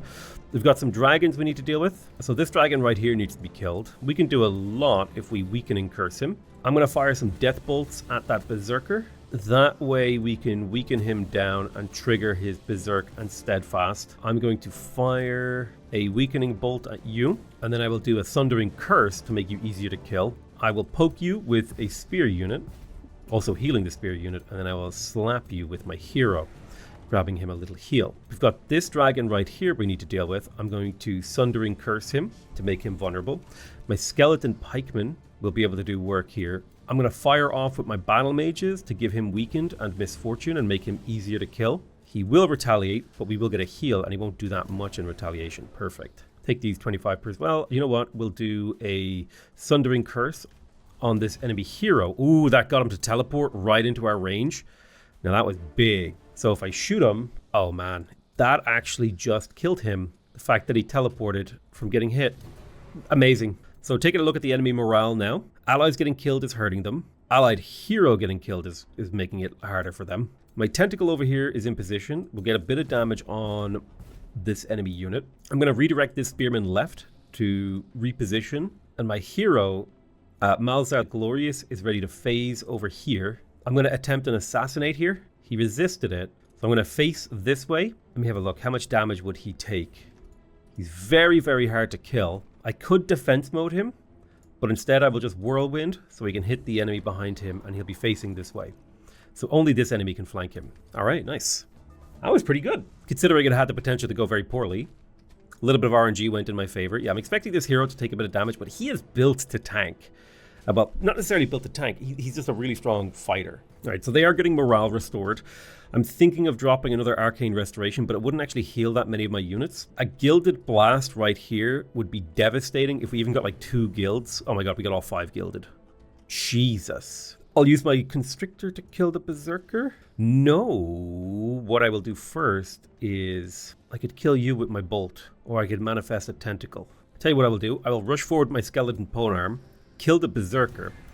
This will allow me to move my Constrictor or even pull my enemy. I think it would be good to move a Constrictor up. I'm also going to move a Warlock up in support. Now, my front line over here is looking a little thin, so I'm going to spawn a tentacle right there and hopefully constrict this guy. He did get constricted, so he can't go anywhere. I'll step forward with my Battle Mage and take 2 shots at him. And my goal is to just inflict a bit of weakening on him, take away his strengthening, and get rid of his fortune.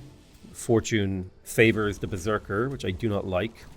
We're also cracking his morale. I'm going to move these 2 spearmen forward and fortify/defend on them. And then I'll move this spearman. I'm going to run forward with you and poke, and you're going to come around here on the left as a defender fortified. Charge blockers. My Necromancer could raise the dead. Don't know if we need to. What I will do is I will wiggle on forward and Frost Blast our enemies to try and lower their morale. Now, we still have this sort of right side to deal with. We can kill the flying creature. Boom, he's dead. Nope, he teleported, annoyingly. Well, let's kill the sort of brewer ogre or whatever they're called first. Some of these units are going to begin fleeing, so we'll kill you as well. You have a crypt blade. It's a beautiful item. Let's charge strike. This will mark him. We'll charge strike as well. And I think that is all of my units having acted. We're in a really, really nice position. There's very little I think they can do to us. Ooh, okay. I didn't realize the dragon will be able to sweep over. But I think my enemies are fumbling quite a bit. A little bit of a sweep attack. All right, some dragons got in on my sort of vulnerable backline, so we will need to do something about that. But these guys over here were just gilded, and I'm tempted to gilded blast them again because they just grouped up so perfectly for it. Now, they resisted it this time, but does it matter when you're going to die? Let's get you up here. Try to constrict. Perfect. We'll move this skeleton forward, and we will weaken the enemy. Get you up here, and similarly try to get some weakenings on our foes and opponents. The morale is starting to break. This guy's already fleeing. The dragon has quite low morale, so I think I'm going to do a dark ritual over here. That will get me a flanking zombie who can break his morale even further. We should be able to force the retreat. Boop, boop, boop. He's now retreating and no longer zone of controlling my units. Okay, so we've got 3 units fleeing here. I will step forward to poke him twice. Boom, boom. The brewer ogre is fleeing as well. The only unit that's not fleeing right now on this right flank is Okrud the Warden. I'm going to step you 1 tile to the left so you can shoot Okrud twice. And now he's fleeing. And I'll step you over here. You can shoot him. There we go. A little bit of the entire enemy army is fleeing. Perfect. That's what I was hoping for. Boom. They all flee. We let them. Beautiful. That is the power of Joy Siphoners. Being able to make your enemies flee is incredibly powerful. We got a nice boost to our souls and our research and our thralls. Oh boy. There's a pretty big risky battle down in the void. I'm going to go ahead and auto-combat it just to kind of see how it goes. Oh, surprisingly, we do well. We only lose mostly tier 1 units. I am going to go ahead and retry and fight this myself. So I have my Eldritch Abomination leader. He has the Fire Hex ability. I can hit 5 units with that Fire Hex, and so I will, doing insane damage. I'm also tempted to do the Gilding Blast, but I don't think that's actually particularly worth it. I'm going to cast Necrotize on these Splitterlings because they should be pretty easy to kill and get some decaying zombies out of, which will delay them. And then with my Lost Wizard, I will cast a Forbidden Tome. I got a Cosmic Barrage ability, and if I position it correctly, I should be able to kill a unit without killing one of mine, which is ideal. Kaboom. Lovely. We'll just get him to wait his turn. I'll rush forward with my Splitterling, because again, it doesn't matter. It's a unit that can die, and it doesn't change the impact of the game. But I've got a nice combat group sort of forming up on this left flank. On the right side, I don't need quite as much combat power over here. So I'm going to move a Warlock over to support. And I'll set up a pretty defensive line of infantry backed up by a couple pursuers. Most of our battle power will be focused on this left side of the battle though, because we want to get rid of that Umbral Tyrant. This right side we will use basically a straight line of units, all overlapping and fortifying each other and keeping each other safe. But yeah, the vast majority of the combat's going to take part on this left side where we'll be doing a lot of spell casting, and these guys are just going to hold the line. These are my main sort of battle units. Okay, so they jumped forward, Banshee wailed, that's fine. A little bit of weakening. He put a Tyrant's mark on us. Our unit died and then got poked, but he missed. It's not so bad. My Splitterling got attacked.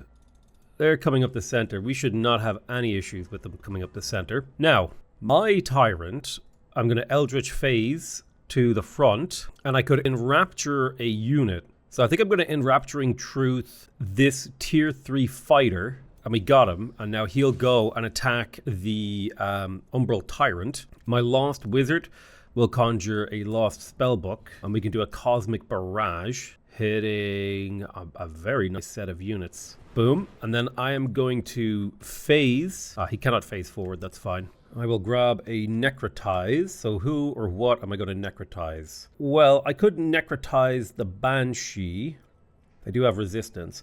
This guy doesn't have resistance to my damage, so I'll Necrotize him. I'll give him a Weakening Curse, and then I should be able to poke him down no problem. Boom, that's him dealt with, and that spawns as a decaying zombie. I'm going to weaken and curse the Banshee to make them easier to deal with. My Splitterling, I'll jump in and fight this guy, get their retaliation. And hopefully my Constrictor, here's what I'll do, is I'll step this Constrictor back a tile, I'll pull, and then this will expose their flank to me so we can annihilate them, getting us a kill. Now they're coming forward to hit me. I'm just going to go fortify this entire front line. Like I said, the main battle is happening over here. So we will let time pass. Ooh, I don't like this flank on my Warlock. All right, they're coming forward and they're blasting me. Potential loss of a skeleton here, which is fine. Alrighty. Perfect. Now, this Tyrant needs to be dealt with. I could blast with the Lost Wizard. I do think blasting here is the right move because we are flanking. So I'll blast with the Lost Wizard to take this guy out of the fight. Then I will use my Constrictor to get this kill. Bam. Now I could Mind Spike. I think I would rather Desperate Anguish this guy because there's a good chance that we stun him. He resisted it, but he still loses some morale, which is fine. I need to deal with this over here. Let's have a look. My Pursuers can very easily deal with this guy. So we'll get him down and we'll poke him. That should be a wrap for you, good sir. Now, ooh, Arcane Supercharge could give me a lot of power. What about a heal? 5 strengthened? You know what? I'm going to do an Arcane Supercharge. Oh, it's only a single unit. I thought it was all my units. That would have been overpowered. Let's see, Arcane Restoration, Rotting Explosion, Conjure a Tentacle. I'm going to Conjure a Tentacle on this Tyrant because we have a good chance of constricting him. And if we constrict him, he's about to have a really bad day. I will fire some weakening bolts at him to try to weaken him. And that will make him vulnerable to attacks from my Constrictors in melee because they do 20% more damage to people who are weakened. Over here, I need to get this melee unit out of the line of fire. So I'm going to attack with my Spearman to trigger this guy's retaliation, which will allow my Shield Warrior to retreat to a safe distance. I'm also going to retreat with this Shield Warrior because they're both kind of weak. I'm going to get into melee with this skeleton sort of mage, and I'm going to step 2 tiles to the left, shoot this guy for weakened. If you get attacked, you would die from this Phantasm Warrior. Why is that? Why is he doing so much damage to you? The best thing to do then is for you to fortify so you have a chance to survive. And then we try to get a couple stacks of weakened on him. You went from taking 45 damage to 24. That's a little bit better. You would do 15. You would do 9. If you stand here in defense mode, it's harder to get another unit in on him, so your chance of surviving is quite a bit higher. Now I have a Rotting Zombie. This guy is running, so it's better that I strike this guy on the right instead. I have a Warlock. Could push my Warlock all the way to the right. I will push him here instead and shoot over the heads of my people, hitting him twice, weaken him further, hopefully getting him to rout. And then I'll switch forward with you, poking this guy, lowering his health. And then I don't think anyone else has any action, so I'll just go ahead and end. We'll see what they do. All right, little poke. Quite a bit of damage, but that's okay because he healed from the counterattack, which was ideal. Our Battle Mage is flanked and in danger, but that's okay. Thankfully, we have a first strike that does a lot of work here. Yeah, everything is looking kind of okay. I don't think we had anything too terrible happen. My guy will inflict insanity on him, which will obliterate his defenses. Let's deal with this right side first. So I have a Warlock here. I could shoot this guy. I think I'll do a weakening curse on him. Boom, completely sundering his defenses down to almost nothing. Then I'll get 2 flanking attacks. Bam, bam. I'll charge forward with a Spearman to finish him. And we're going to collapse to the right. He's fleeing, so I don't need to care about him. So I'll get my Skeleton Spearman here to flank this guy, poking him down. We've got a 50% chance to get him. He's weakened now, which means any step back would be quite powerful. I'm going to spawn a Tentacle behind the Spearman to bam, bam, bam, soften him up and constrict him. And then I will fortify with my Skeleton, and I'll fortify with this Skeleton. They have first strike. I'll back up my Battle Mage 2 tiles, and then I'll shoot this guy twice, hopefully softening him up to the point where we might be able to get him. Okay, now he's fleeing, and so I'll rush my Archer over here to poke down this Spearman, because if I can kill another model, we'll bring down the amount of damage they can do. And don't need to bring you into the fight. That's fine. Over here on the left, I will move my Tyrant over here. Cast. Oh, you need to use it from full. Sorry. Cast this, getting me Lightning Storm. So we'll go ahead and cast that Lightning Storm. It's a great one. All of these units are fleeing except for the Astral Keeper here. So what I will try to do is to yoink him closer with a pull. I'll do a Weakening Curse. Oops, that was a Weakening Bolts. Not a big deal. And then we'll rush forward to melee strike him. And now he should feel the fear. So I want to say that's basically the entire enemy army routing. Damn, these Phantasm Warriors have like crazy defense. So I'll get my tentacle to spank this guy around. He's done now. And my archer, you know what? I'm just going to use a tentacle to finish him too. Spawn one right behind him. Bang, bang, bang. That's a wrap. I think they're all fleeing, with the exception of this unit that's no longer dominated. I will phase forward with my Lost Wizard so that I can get a triple strike. Although before I do that, do I have a Warlock in range that I could weaken him with? Yep, there's the curse. Withering Curse. And now he will take a lot more damage. Boom, boom, boom. And let's have a look. I'll Mirror Veil strike him. Send my Decaying Zombie forward. Hit him once. And then poke him with my spear. Bang. Beautiful. The enemy is fleeing the field. We have completed the battle. Easy clap. No cap, on a stack, for real, for real. A huge amount of kills, 23 souls, 4 thralls. The battle was lost by the Marauder Guard, leaving behind, oh my god, so many skeletons. That was from the siege, I think. So many skeletons. We got the Lance of Cleansing Flame, which is a tier 4 primary, 20% damage per hex traveled, and it has a 50% retaliation ability. It also has Whirlwind Strike, really cool.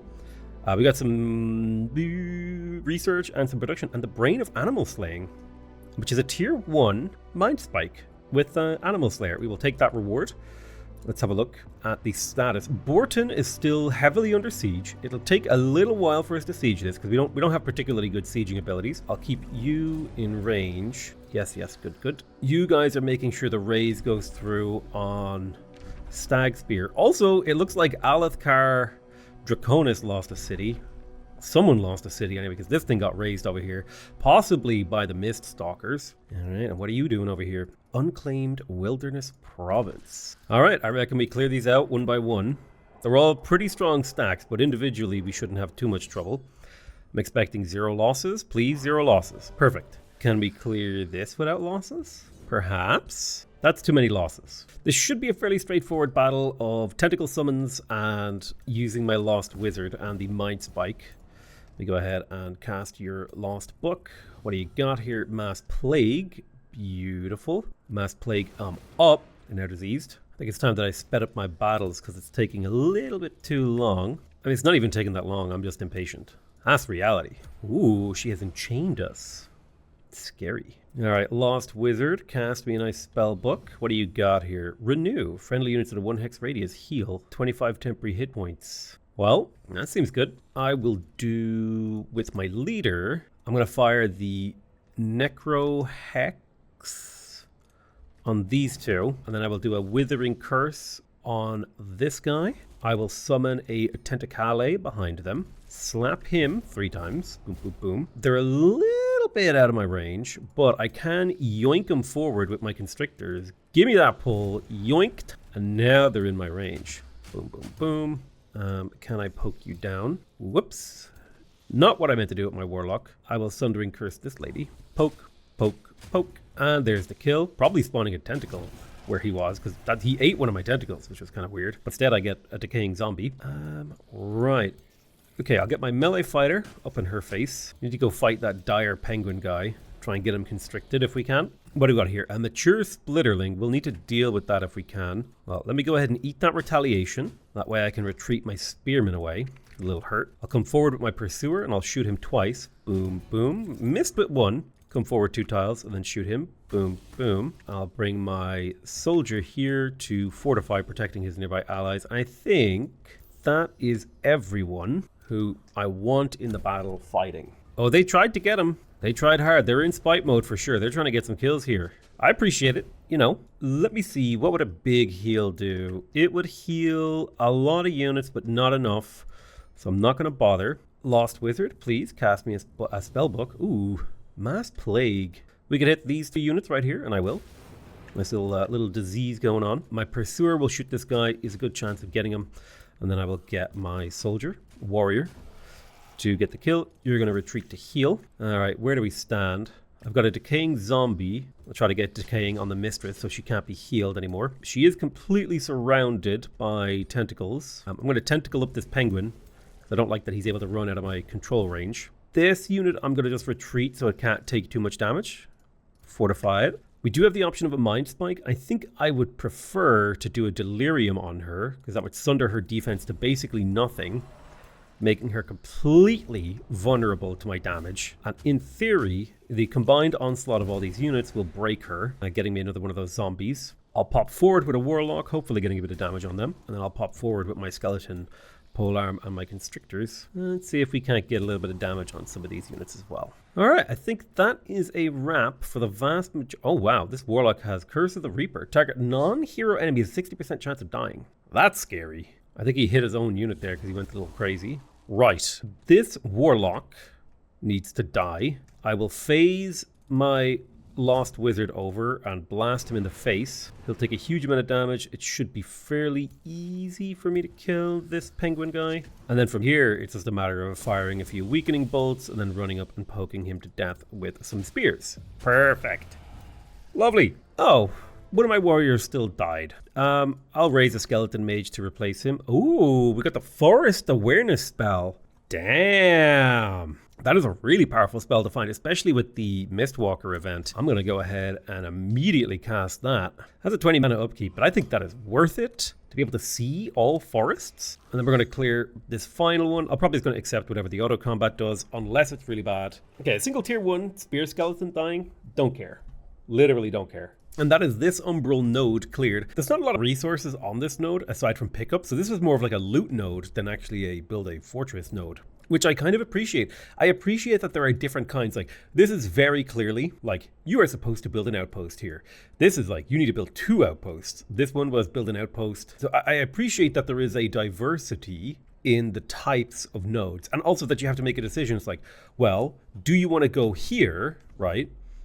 Get the Quicksilver and then get the haste, you know, the Silver Tongue fruit plus the void things, or do you want to go here, get the research and then 2 magic materials, or do you want to go up here to the north and get a bunch of money, like 40 gold plus 30 gold? I appreciate that there are choices. I think part of my brain just looks at this, all this terrain here, and is like, this is terrain I wish I could exploit. So effectively what they're doing is asking you, do you want to build like upgrades in these sanctuary outposts? But the kind of way that it plays out on the map, just, it doesn't feel as good to me, is kind of what I would say. But I mean, otherwise it works for what they were trying to achieve, and it does what the system is meant to do. It's just, you know how I am. I have feelings. I'm going to go ahead and disband this Wisp because I don't have a need for him anymore. That's 10 mana that I'm getting back effectively. I had to restart my game because I was getting a little bit of a weirdness happening, which can happen sometimes. But we just cleared that Forbidden Shrine over here. I would like to see if we could get the Reaper's Hollow. So the Forbidden Shrine gives knowledge per research. Oh, it's also worth 25 research. Oh, very nice. Let's see if we can get that Reaper's Hollow. It is another one of these sort of research, soul type things that could be very useful. Pitch Vec can finally annex another province. I'm going to go for the Rainbow Clover here, and I could use another quarry. This city definitely needs a second quarry in order to be able to build the Masonic Hall, but I need a 3rd farm to build that efficiently, so I will let the city kind of keep building up its stability. With the acquisition of Rainbow Clover, we now have 2 Rainbow Clovers. I think you need to have 3 of a magic material to unlock its strongest infusions. Phil Nurta the Cleric has leveled up, and now that I know he's a cleric, I kind of know what sort of things I need to learn for him. I think the only thing left to grab for him is precision training to make his ranged units have 10% accuracy. That'll make these sort of ranged skeleton units a little bit more effective at their job. Malzar the Glorious has also leveled up, and he has been doing great work for me.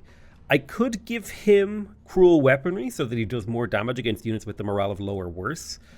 I don't think he needs Sprint or Eagle Eye. Inspiring Leader is always a good pickup, so I'm going to go ahead and grab that, because that just saves you a little bit of money, right? It's 20% of the cost of this stack, which, you know, is fine. Like, let's say I took this Constrictor out of the army.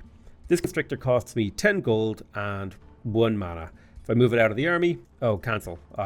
See if I can get the, I move it out of the army, and now it's costing me 12 gold and 2 mana, right? So it saves you a little bit of resources, so it's kind of an economic bonus. For a single level, very, very useful. We're almost ready to get a new hero. I could increase my cap. I do want to save my Imperium though, because I've only just started getting a lot of it. I have Okrud the Warden. So many of these guys I'm probably going to kill at some point. I think I need to figure out, how do I kill them? I think I'm only allowed to grant them freedom. I need to build like the morgue, or what is the building called? Yeah, I need to build a crypt, I think it is, or the prison cells. Ah, there we go. Yeah, if I build the Wizard Tower prison cells, I can actually execute heroes, which is an evil act, and it will give me their loot. And every hero I have in a crypt gets me some soul income. Crystallios broke their treaty with me because they were vassalized by another player. That's fine. This is just another city that I will, well, eviscerate it. Chirona Whisperfiend has claimed one of my provinces, which was this one. I don't want to start a war with her, so I'm going to kind of just accept that. That's fine. You can have that Reaper's Hollow. I'll bring this guy back to defend this city. I'm going to take another Wisp out of the army, and this one, I'm going to delete this one as well. It's 10 mana per turn, right? That I can save and put towards other things, and I'll just put the Magma Spirit in here instead. This Eldritch Boar guy I would like to maybe put into a different army. Borton is still under siege. I've got my units very slowly recovering outside. Oh, so I can follow and build the Eye of Restful Song again. Ah, these are my blueprints. Well, I definitely want to build more of these. The 10% experience and 5 health per turn is actually super helpful in keeping my units going. So I'll get another one of these army recuperation banners. The Dire Penguin thanks you for finishing this video. I want to thank you all very much for watching. I love you all, and I'll see you guys next time. Bye-bye!